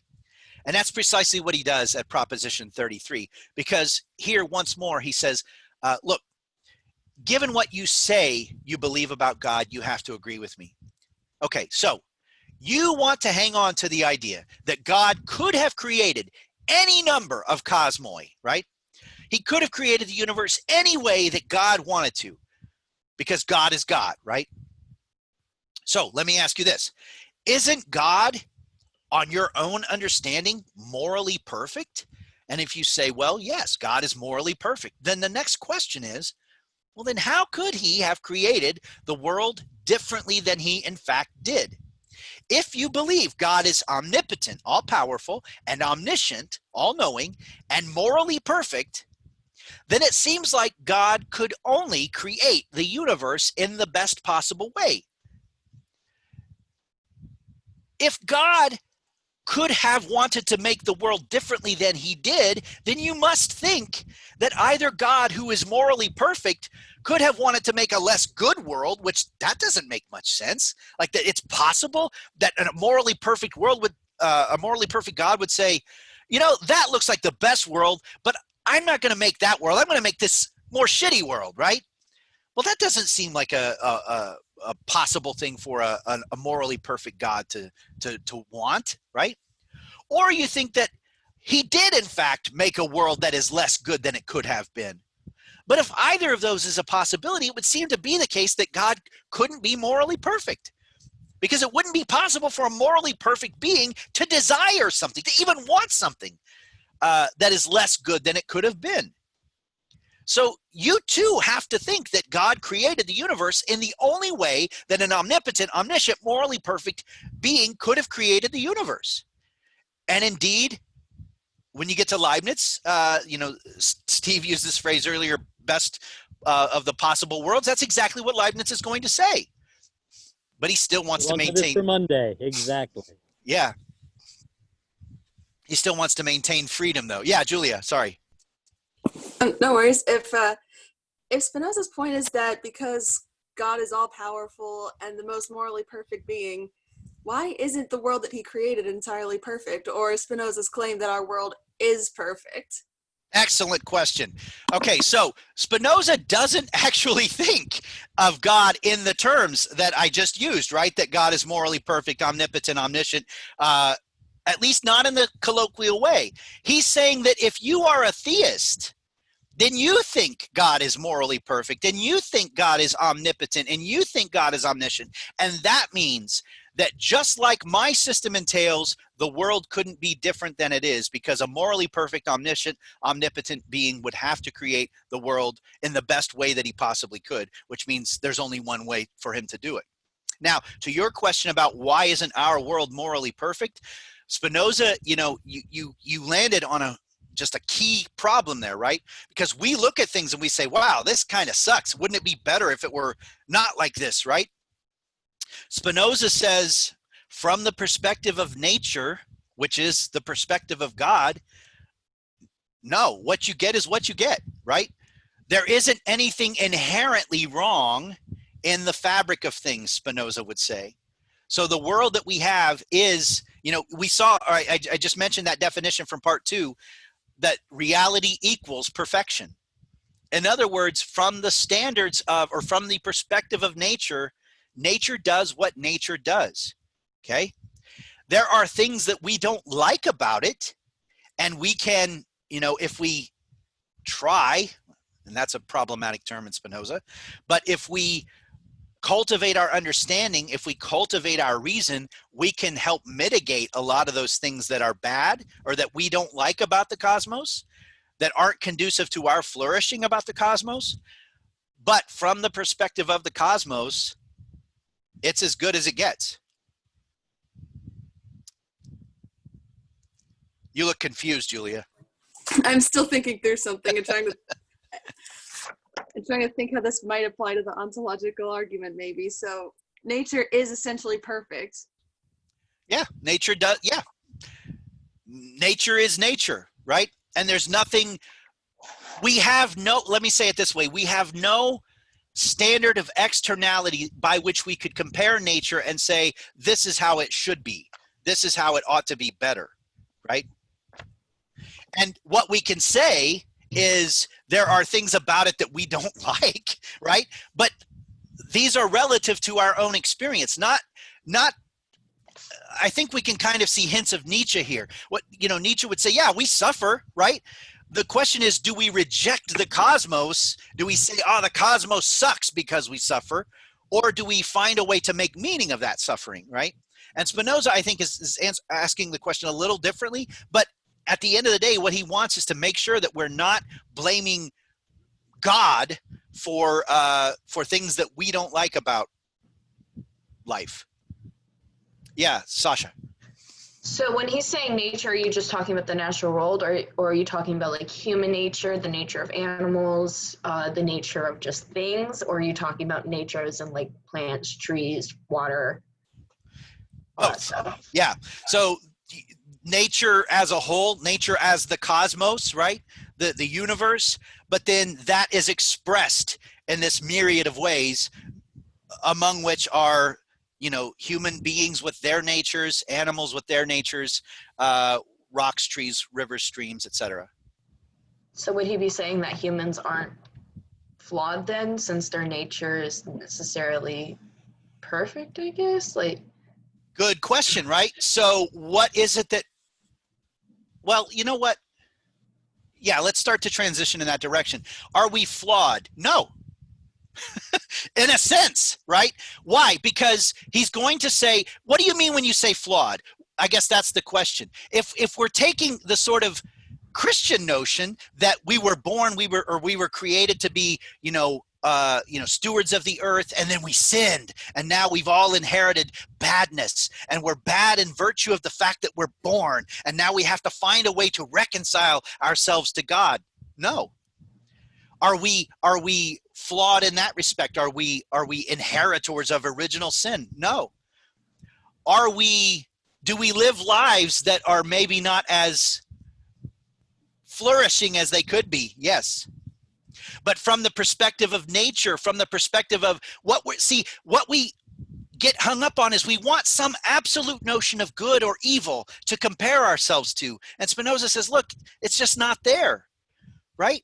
We can't compare our nature to what the ideal human would look like, because there is no ideal human. There's just what we are, right? So what we can do is we can figure out how to work with our nature to live our lives in the best way that we possibly can. But best, again, doesn't mean best in the eyes of God, because God doesn't have eyes, right? It doesn't mean God, it doesn't mean best according to the judgment of God, because God doesn't judge. It means best in the sense of most flourishing, most powerful, he's going to say. So let me go on, okay? And then we'll start to see how this is coming together. Okay. So to come back to what I said a second ago, the universe couldn't be any way other than it is. And we want to hang on to this theological notion of God that's judging us that brought the world into being in a specific way, and could have brought it into being any other way. And Spinoza says, well, think about it. Think about which one of us is actually limiting God's power. Not me. You think, right, that God imagined all of these infinite possibilities of cosmoi, but that he chose one at the expense of all the others, right?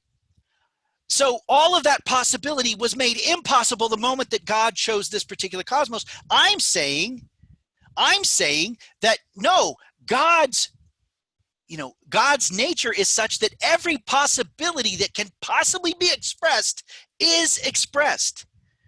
So it's you who's in fact limiting God's power, not me, right? Let's see. I want to make sure that we get these points, because you guys are asking really good questions. Proposition 34. He says, God's power is his essence. Now that's a pretty cool line, okay? So from the necessity of God's nature or God's essence, God exists. So God's existence is made possible by his nature or his essence. What makes God exist is his essence, and therefore it's power. God's nature is power. It's his expressive power. Okay, it's synonymous with his power to exist. This is very much in line with Friedrich Nietzsche, 19th century thinker Friedrich Nietzsche, who characterized every impulse as a will to power, right? The desire for expansion or growth. Does Yeah, he Eric. say anything? Sorry. No, go ahead. Does he say anything about humans being bad, or the will of power of humans? Like, is there any explanation from him about Spinoza. why? Yeah. Yeah. Is there any explanation of why humans do bad things? Why we hurt others? What? Yeah. So we're jumping into part 2. What's going on in part 2 is his discussion of human nature. So if you notice, I'm going to try to pick up the pace here so that I can get to like the sort of the heart and soul of what you guys are asking. I've never done a 2.5 hour lecture before, so this is it's difficult to assess how much I need to prepare for it. So I'm going to try to pick up the speed a little bit. The first definition. So one of the things that Spinoza does that's really interesting, and he's again kind of like Nietzsche in this way, is that he sort of inverts the terms that we think of as important. So in the mind-body dichotomy, for instance, Descartes privileges the mind, and most philosophers prior to Descartes had really privileged the mind. When Spinoza starts part 2, he says it's of the nature and origin of the human mind. And what's the first definition he gives? It's the body. Right? Spinoza emphasizes to a large degree the body. Now, body is a mode that expresses God's essence insofar as he is considered as an extended thing. Steve, I just said I'm going to try to pick up the pace a little bit. So I don't know if you can hear me, but okay. Yeah, I can hear you. My laptop cut out, so I'm now on the phone. Oh, so, all right. To get to the stuff on the mind and body, and this goes to Julia's question from earlier, right? What is an attribute? He says thought is an attribute, extension is an attribute of God. How do we know? He says this, it's kind of like Descartes' argument, right? We have thoughts and we have bits of body, right? And a thought is Descartes was right about this. A thought is a mode of thinking substance. And so it's a mode of thought. It's a mode of the attribute of thought. Therefore, thought must be one of the attributes of God. Extension is one of the attributes of God. How do we know? Because we have, body. We have little bits of substance. We have little bits of extended substance. So extension must be one of the attributes of God as well. Okay? So Descartes was right in his thinking, Spinoza says, but he's wrong to assume that those things belong to different substances. They're parts of different attributes conceived under their own systems of, causality, but they pertain to the same substance. We're going to say just a little bit more about this, right? Okay. So thought and extension are attributes of God. Now, God must have in God's mind an idea not only of his own nature, but of everything which can possibly follow from his nature. And what this means is that you have this perfect, for every bit of body we have, for every bit of extended substance we have, God must have thought of that substance as well, right? God, I'm trying to blow through this now. So, if thought is one of the attributes of God and God's attributes are infinite, then it can't be limited by anything, right? So God's ideas must, overlap perfectly or correspond perfectly to every bit of extended substance that we have. Now, where he's going to take this is he's going to say, okay, so what is a particular human being, right? Well, we know that we have thoughts. We know that we have body. Right? We know that we're thoughts. We know that we're body. But what is the relation between these two things? Well, there can't be a relation of dependency between them because the attributes, remember, are conceived through themselves. They're understood through themselves. But we can think about them differently. So what he's going to say is that the body and the mind are two ways of saying the same thing that are in this relationship of perfect parallelism. So in other words, everywhere that you have a little bit of substance, you've got a way that we can think about it as mental, and you've got a way that we can think about it as physical, right? What is the human being? Well, as I am, taking a drink of my coffee, what is going on? Well, there's a mental stream that's going on, right? There's a mental stream that says, my throat is a little dry. I'm not used to talking this long. for an extended period of time. I'd like some sugar in my throat to help coat my throat a little bit. There's this whole thought process going on. There's also the bodily process that's going on.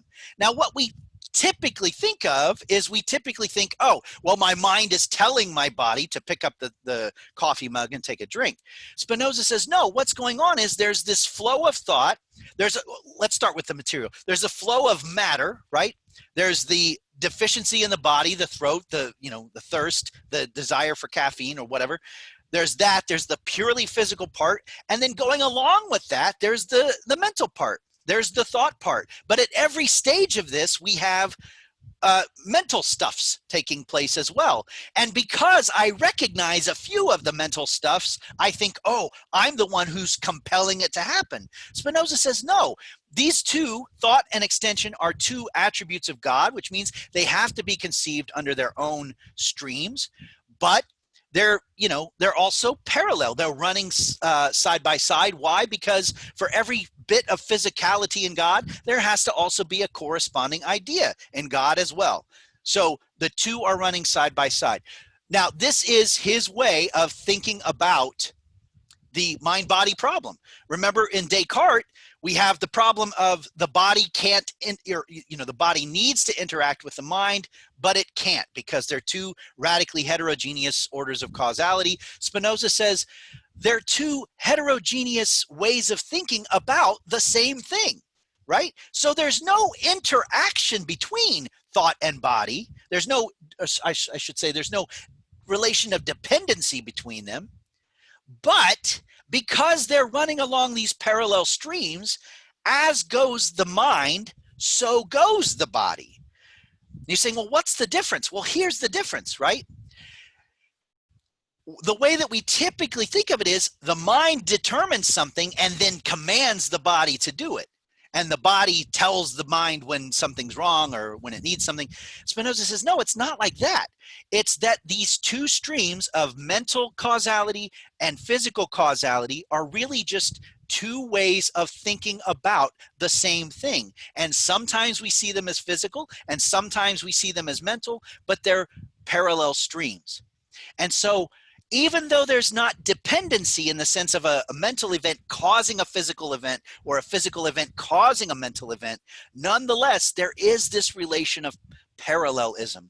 And so what we're going to see is that as goes the mind, so goes the body, and vice versa. Now, Keep that in mind for Monday when we read Leibniz. Yes, yes.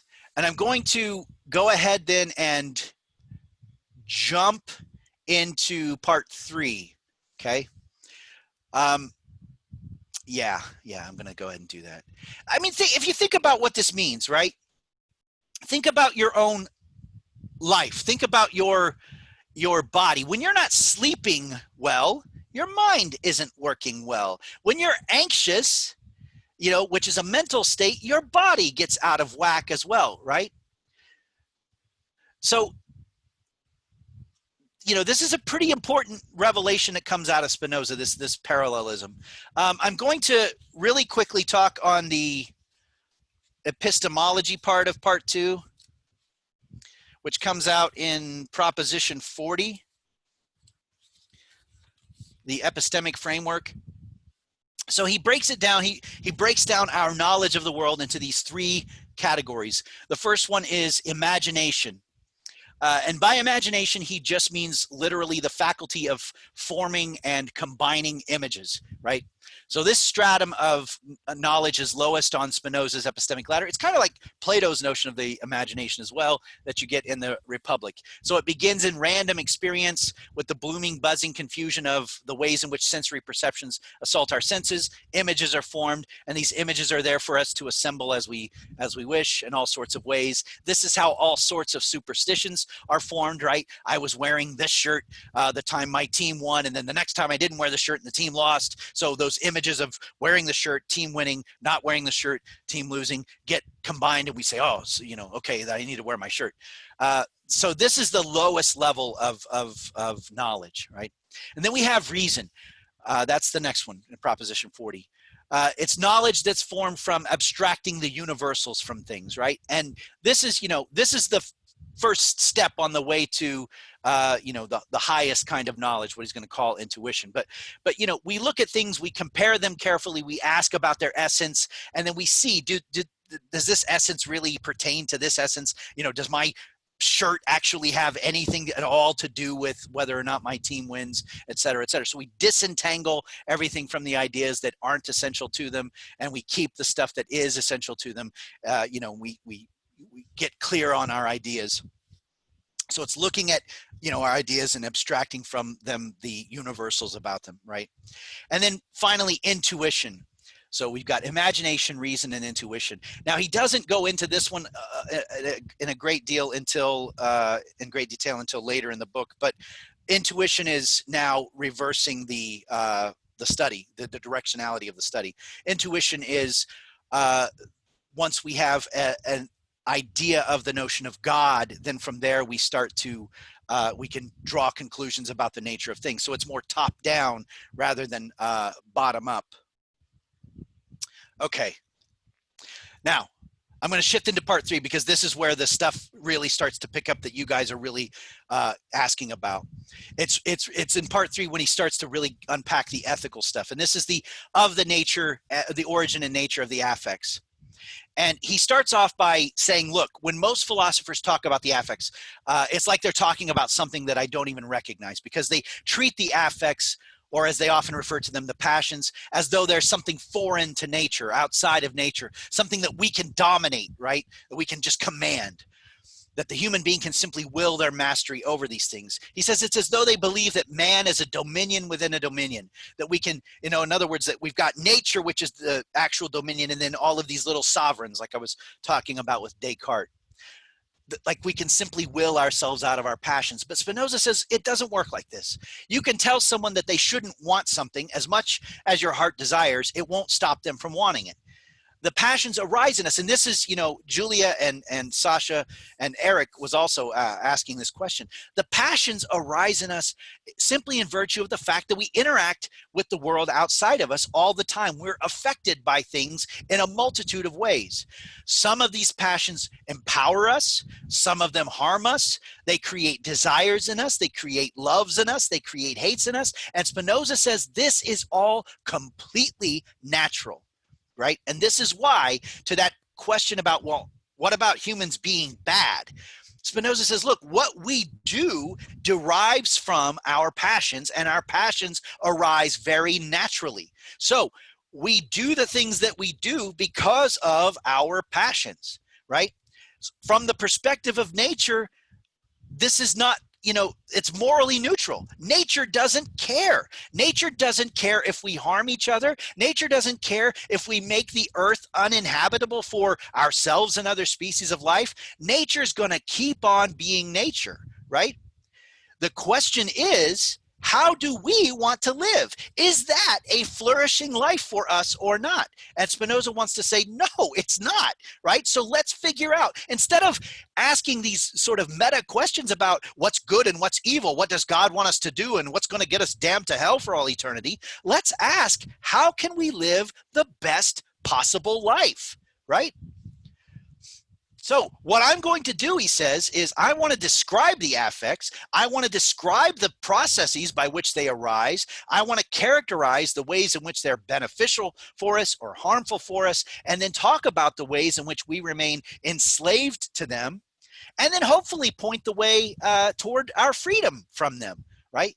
But to do this, in order to hope for that freedom, we have to see just how determined we are. Okay. So this part has only 3 definitions, and they're all kind of important. The first is that a cause is adequate when the effect can be clearly and distinctly perceived through the cause itself. So if looking at the cause, you can predict what the effect is going to be, then you can you have an adequate idea of the cause. The second says that we act. We become active when something happens of which we are the adequate cause. And the third says that an affect is an affection of the body by which the body's power is increased or decreased, as well as the ideas of those affections. So if we can be the adequate cause of any of our affections, and keep in mind, for the most part, we're not, right? Our affections arise in us through our interactions with the world. So the question is, can we become the active cause of any of our affections? And if we can, then we become active. We become powerful.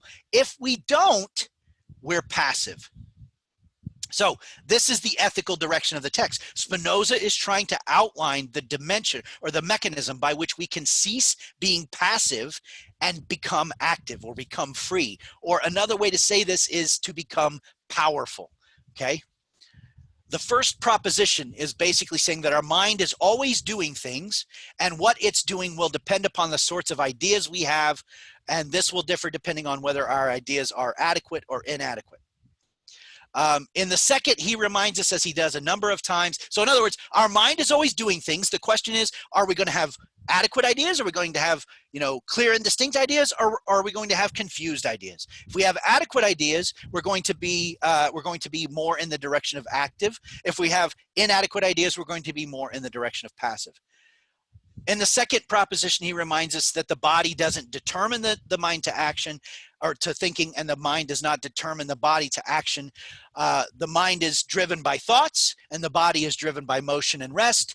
But he also reminds us in this proposition that these two things are really two ways of saying the same thing, that they're two parallel streams. So he's constantly trying to keep us aware of the fact that while these two orders of causality don't determine one another, at the same time they run parallel to each other. So as goes the mind, so goes the body. As goes the body, so goes the mind. Okay. Let's see. In proposition 3, he gives us a glimpse of the path to freedom. He says that the mind becomes active when it has adequate ideas, and it's passive on the bases of inadequate ideas. And in the next several propositions, what Spinoza does is this. He says, okay, everything that is a particular configuration of nature that for a particular amount of time expresses God in a particular way. Now, what is the essence of God? Going back to part 1, it's power. He says God's essence is power. And if you mark some little particular crystallization of God's nature for a particular amount of time, then what makes you what you are, Spinoza says, is that you express God's power from a particular, spatio-temporal point of view within the history of the cosmos. Leibniz will pick that up as well, right? Something very similar to that in his discussion of the monads. So what you are, Spinoza says, is this little burst of God's power that, flourishes on the earth for as long as you possibly can. You are expressing God's power from your particular bodily temporal location.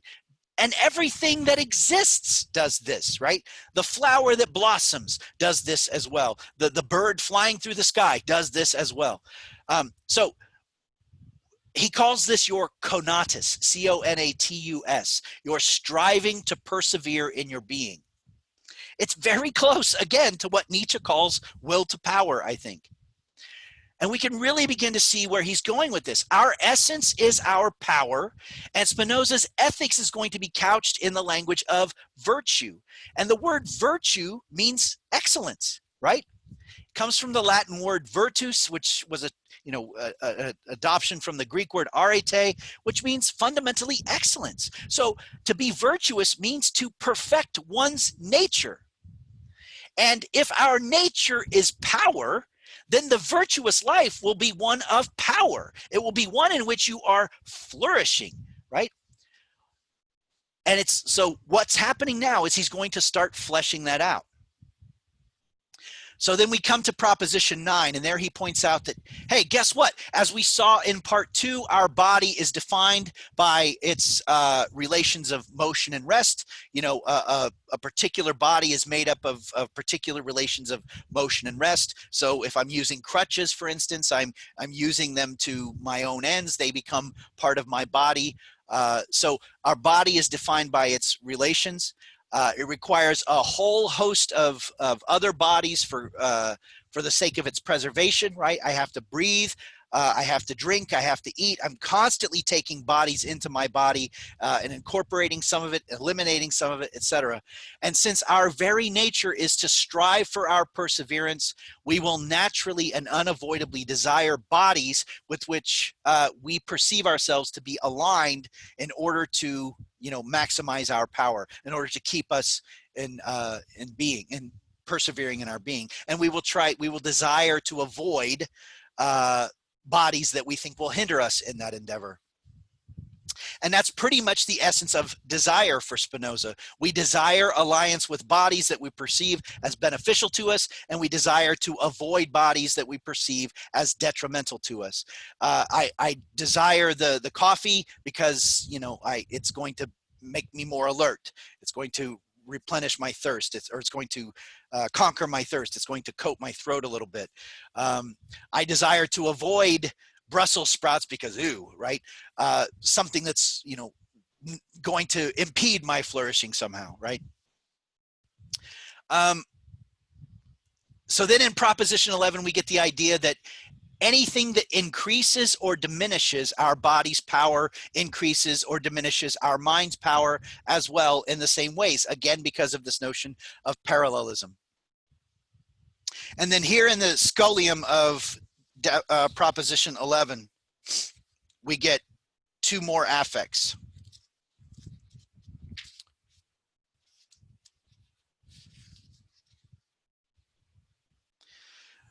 He says, by joy, I shall understand that passion by which the mind passes to a greater perfection, and by sadness, that passion by which it passes to a lesser perfection. So what he's saying is this, and these are the three primary affects: desire, joy, and sadness. What we are is this expression of God's power, right? That'll make you feel good. We desire, that's basic. We desire because we want to keep persevering in our being. We desire alliance with certain bodies. We desire avoidance of certain bodies. We have joy when we feel an increase in our power. We have sadness when we feel a decrease in our power. Our primary modes of affective disposition are desire, joy, and sadness. Okay, so if you think about this, who's been in love? Who's ever been in love? No one's been no one's ever been in love. Okay, well, been there, done that. Think about when you first fall in love, right? The feeling when you first fall in love, when you're first spending those endless nights with that person on the phone or in person or what have you. You're not sleeping, you're not eating the way that you should, and yet the emotional power is such that you're walking around, you're on cloud nine, nothing can touch you, you can conquer the world, nothing bothers you, anyone can insult you, it doesn't affect you, because why? Because you are just in this state of power. Right? So even though you're not eating what you should, you're not sleeping like you should, you're still in a state of power. Your emotions are so high that your overall way of life is just one of power. Right? People might look at you and see the lack of sleep, but nonetheless, it's pure joy. Now, conversely, think about depression. Right? If you've ever dealt with depression, whether in yourself or in someone else, you know that it weighs you down. Right? Literally weighs you down. It's literally difficult or impossible to get out of bed in the morning. Every single act is a struggle. Every conversation takes tremendous effort, and you're exhausted afterwards. You might sleep 12 to 14 hours a day, and you still don't feel like you are yourself, right? And we used to, and we still morally stigmatize this. We say, well, just stop feeling sorry for yourself. What do you have to feel sorry for yourself for anyway, right? But it doesn't work like that. And Spinoza's point is, as goes the mind, so goes the body. We're in this state of depression, which is an overall inhibition of our body's, flourishing. Think about when you're nervous. There's a clear mental aspect to this. There's all the uncertainty that goes on in the mind, but then there's also the fact that your heart rate goes up, right? Your breathing shallows. You might start shaking. You might start sweating, right? Your mind is out of whack. Your body is out of whack. It's not because your mind says, hey, body, get out of whack. It's just because there are these two streams that are two sides of the same coin, right? And likewise, you can't tell your body to stop, stop sweating, stop shaking, stop, trembling, right? It doesn't work that way. As goes the mind, so goes the body. So we have these three basic affects: desire, joy, and sadness. And then what he does basically in all of the rest of part 3 is he says, on the basis of these three basic affects, right? Joy, desire, and sadness, we get this exhaustive taxonomy, this expansive taxonomy of all the other ways in which we experience the world. So what is love? He says, well, love is a joy, right? An increase of one's power with the accompanying idea of an external cause. An increase in one's power that is rooted in my love for my beloved, right? And what is hate? Hate is a sadness, a decrease in one's power with the accompanying idea of an external cause. I hate that person, right? And the presence of that person makes you feel smaller. The presence of that person makes you feel weaker, makes you feel, like you're less, makes your being diminish, right? And what he does is he just compounds these affects in all of these many, many ways. So to go to the questions about, what is goodness and what is badness, what makes us good, what makes us bad, that Julia, Sasha, and Eric were all very, astutely asking, Spinoza say, look, our affects arise from our interactions with the world, right? We're constituted by, by these primary affects of desire, joy, and sadness. When we, feel certain things, we behave in certain ways. It's not necessarily that the mind tells the body to do it. It's that, given this sort of parallel causality, given the fact that we are both physically and mentally passive, recipients of the sad passions, right? All of the affects by which our being is inhibited in some way, there are certain physical responses that naturally arise from them. So he gives us the beginnings of some kinds of hints to how we can start to think our way out of these affects. So for instance, in propositions 43 and 44 of part 3, he says this: hatred is increased by being returned, but can be destroyed by love. So think about this. Hate is a sadness. When it happens to us, if we're at the command of the passions, we're automatically saddened. We feel our life beginning to diminish. We feel our being beginning to diminish. And if we repay that hatred with further hatred, right, then the sadness that other person already associated with us is going to deepen. And on the process goes, right? And then they're going to respond to us in a certain way, and we're going to respond to them, and we get the Hatfields and the McCoys, right? But if we can use our reason, if we can understand that, yes, there is this emotional, feeling that I'm having to this act of hatred that makes me want to lash out, but at the same time, I acknowledge that to do so is only going to escalate this hatred, right? So if I get mired in some transcendent notion of justice, well, I must recompense, I must get my revenge, right? I'm only going to make it worse. So if I can use my reason and restrain myself and maybe even return that cruelty or that unkindness with love, what might I do then? Well, I might in fact stop the process. I might not, but I've got a hell of a lot better shot of removing future impediments to my own flourishing if I react with kindness than I do with, animosity. If I react with kindness, think about if you've ever been cruel to someone and they don't respond with cruelty, but they respond with generosity or love. What it does, it's like, boom, oh, whoa, I didn't expect that. It can arrest you. It can stop you on the spot, right? And it can, provoke you to thought. It can even provoke you to, respond kindly, to respond, over kindly perhaps, right? So what we're doing there, Spinoza says, is we are in fact contributing to the possibility of increasing our joy, at a future time. So embedded within this, we see the basic idea of what ethics means for Spinoza. The ethical life is the life of power. And this is, it might give us pause because the word power has so much negativity associated with it. But what he really means by power is flourishing. He means, the ability to live and prosper emotionally, to prosper intellectually, right? That's what he means. This sort of pop psychology phrase, live your best life. He means live your best life. Oh, my scan just came up. Hang on a second there. Okay. So the purpose of part 3 is to establish those primary affects, desire, joy, and sadness, in order to create this exhaustive taxonomy and begin pointing toward his basic understanding of virtue as power. So moving into part 4, and this again is still picking up on, what Sasha and Julia and Eric were asking about. Excuse me. Moving into part 4, he starts with that little preface, and his prefaces and his afterwards are sometimes some of the most interesting stuff. But the preface to part 4 basically says, when human beings look around the world, we make a mistake.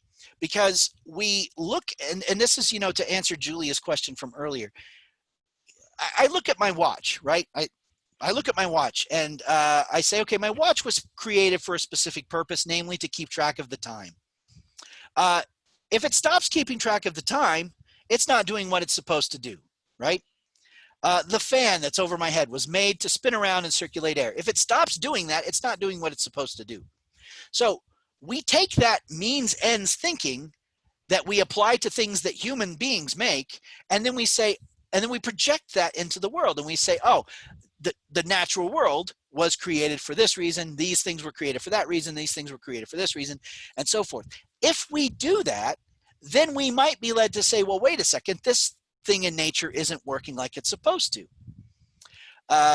And so we might look at the human being and we might say, oh, the human being isn't working the way that it's supposed to, right? It's not doing what God designed it to do.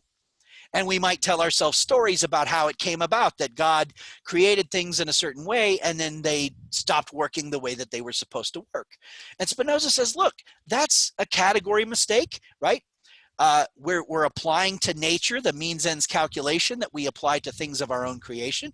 It's also, if we want to use this term, idolatrous, because once again, we are projecting onto God and its relationship to the natural world, the same sorts of relationships that we have to watches and ceiling fans and things like that. We're not justified in making that leap. But it also leads us to say, to point our finger at things and say, bad, you're bad. This person's bad. This behavior's bad. This is, you're going to burn in hell for doing this or thinking that or saying this or wanting that. And what Spinoza says is, look, when we go around shaking our fingers and saying bad, bad, bad, bad, bad, bad, bad, all we're doing is bringing suffering upon ourselves, bringing sadness upon ourselves, and bringing sadness upon others, right? As I said before, you can try to shame someone out of wanting something as much as you want. You're not going to shame them out of wanting it. You're just going to make them feel bad for wanting it, but they're going to continue wanting it. And now you've compounded their suffering because you've invoked shame, right? You've imposed shame on them as well. So what we need to do, Spinoza says, is to stop thinking about it in terms of what from some transcendent sense of good and evil, what should be and what should not be. And I'm going to guilt you into changing your mind to understanding how the affects work and then trying to liberate ourselves from them. Okay. So stop projecting this means ends calculation onto nature. Stop thinking about good and evil in those ways as well. And this is why the definitions that he gives us of good and evil at the beginning of part 4, by good, I shall understand what we certainly know to be useful to us. By evil, I shall understand what we certainly know prevents us from being masters of some good. Well, how does that all come about? It comes about through understanding, right? So this is why he's going to say understanding is the highest good, because we act badly when we have bad ideas. So how do we act well? Get good ideas, right? Clear up our ideas. Our passions, though, are not within our will, right? This is where he thinks that philosophers have gotten it wrong over the years, because what they do is they say, oh, you want that? Well, you shouldn't want that. You should pray to God to take away that desire.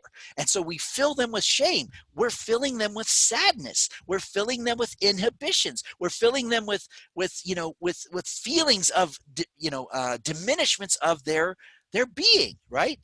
Instead, what we should try to do is we should try to acquire understanding ourselves, which means getting adequate ideas and cleaning up the inadequate ideas. And as goes the mind, so goes the body, right?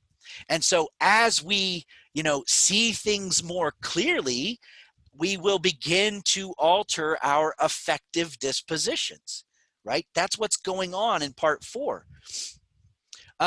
The beginning of part 4 is trying to remind us, and this is again a sort of response to Descartes, we are not masters of nature, right? We, thought is a really sweet, special thing, but it's not able to dominate nature. Nature is going to continue naturing long after we're gone, right? We can pollute the earth and inflict climate change on the earth to the point of uninhabitability. Fine, the earth will continue being the earth. The earth will shake us off like a bad case of fleas, as George Carlin once said, and nature's going to continue being nature, right? The way we need to understand good and evil is, does it conduce to our flourishing or not? Not think about it in these moral terms that whereby we impose shame on others, but does it conduce to our flourishing or not? By inflicting harm on others, am I conducing to my flourishing or not? Right? So the power of nature is always going to exceed us, and that's what we have to keep in mind. So it's towards proposition, I think, 18 of part 4 that he begins pointing to the sort of social, political implications of this. He basically says this. He wants to say, look, I understand that what I'm saying is likely going to raise some eyebrows. Why? Because I'm saying the life that you ought to lead is the life that is most beneficial for you, the life that is most powerful for you, the life that is the greatest expression of your power. Now, someone might say, well, wait a second, what if the greatest expression of my power is the ability to dominate others? What if the greatest expression of my power is to, manipulate my way into a position of high political authority and then use that to oppress others, or use that to harm others that I don't like, or use that to starve the poor or something like that? Am I not just living my best life? And Spinoza is going to say, so these are the questions that you might raise, and I'm going to try to respond to you now and point out that no, that's not what this entails, right? The beneficial life is the ethical life. The life of the greatest benefit to the individual is the ethical life. And when you unpack what I mean by a beneficial life, you'll see that it will get you pretty much everything you hope an ethics will get you, right? It's just couched in a different framework. The upshot of what I'm saying is that we ought to live together in social organization, that we ought to aid each other as much as we can, that we ought to seek education, to seek to create a good framework of education, both for ourselves and for others, that we ought to aid other citizens in eliminating those factors that might lend themselves to their own corruption. Socrates has this line in the Apology where he says, I live with these people. Why would I want to inflict harm on them? Because then I'm just going to create a situation in which the world is not good for me. And Spinoza is essentially saying that the most beneficial life to me is one in which I recognize that I need other people, and that we are the most alike when we are behaving rationally, right? Okay, so let's just flesh that out a little bit, and then I'll wrap up. Okay, so remember, we sort of mentioned this point that our bodies are in constant need of other bodies, and we align ourselves with bodies that are like ours, right? We eat food that our body can incorporate, that it can take into its nature, right? We don't eat things that are out of keeping with our nature, right? So we align ourselves with bodies that are most like ours. Well, what is more like my nature than another thing like me, right? So ideally, what would be the perfect alliance would be me aligning with another person and another person and another person and another person. But here's the thing though, right? He says, insofar as we are at the mercy of the passions, we don't even agree with our own nature, right? Why? Because, well, the passions are pulling us this way and that way and this way and that way. He says we're like a ship tossed about on the sea. So in order to be in agreement with another's nature, I have to first be in agreement with my nature. So the first thing I need to do is use my reason to get my, to attain freedom from the passions, to quit being at the mercy of the passions. And then it's also, once I do that, I can't be in agreement with another's nature if they are at the mercy of their passions. So it's good for me if they too are led by reason, right? If they too are educated, if they too have access to all the same things, all the same basic needs that or basic resources that I have, right? It's not good for me. If I'm a leader, it's not good for me if my people are starving, right? If my people are oppressed, right? It causes chaos. It causes discord. I don't want that, right? So it's good for me as a person if it's it's beneficial for me. It helps me live the most powerful life if I help others on the way to attaining education and having their needs met and so forth. Okay, let's see. Yeah, I've already done some of this. Well, let me just pause there and ask what that does for your perception of this notion of good and evil, Julia, Sasha, Eric.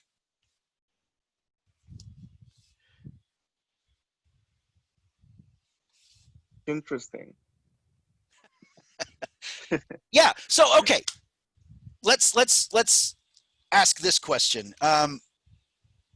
What's to stop me from doing something harmful to others? Well, Spinoza would say it's harmful to yourself. All of the sad passions are diminutions of our power. They're diminishments of our power. So once I start to see that, I won't want those things, Spinoza says, right? I won't desire them because I will see clearly that they're actually not good for me. They're diminishments of my flourishing. So right there off the bat, once you understand that, you see things like greed and lust and envy and wrath and vengeance and gluttony and pity, and all of these things go out the window. Why? Because they're diminishments of my power, right? Now, if what you're looking for is, no, I want a transcendent finger wagger to say, no, it's wrong to murder, Spinoza says, well, I can't give you that. But I can tell you that it's a diminishment of one's power to be overcome by rage, to be overcome by wrath, to be overcome by greed or lust or gluttony. It's a diminishment of my power to be those things. And I should want to, once I understand that, I will try to live in such a way that I free myself from those things. Well, but how Yeah, go ahead. desires that are morally wrong are satisfying? How do they affect your power? Like, for example, it's technically, people say it's immoral to have sex before marriage, but I don't see that diminishing anyone's power, or on the contrary, it brings, we can say, joy. So, yeah. Right. So those kinds of things, right? Those kinds of, well, this is wrong and that's wrong.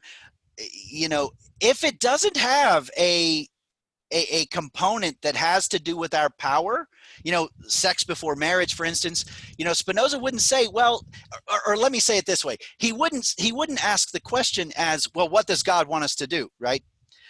Well, in the Bible, it says that we're not supposed to have sex before we're married. Spinoza would say, well, okay, whatever. But so that's not the question. The question for him is, is it actually beneficial for one's being or not? And if the answer to that question is, yeah, it's actually beneficial for one's being, right? He would say, okay, then I've got nothing to say to stop you from doing that, right? At the same time, what he might say is that there are things that we indulge that are pleasurable for the moment, right? But that in fact, themselves amount to a sort of excess of affective intensity, lust being one of them, right? That is not necessarily, he would say, if it gets too much control of us, is not a beneficial thing. So that's how he would frame it. He wouldn't frame it in terms of, is this moral according to some religious tradition?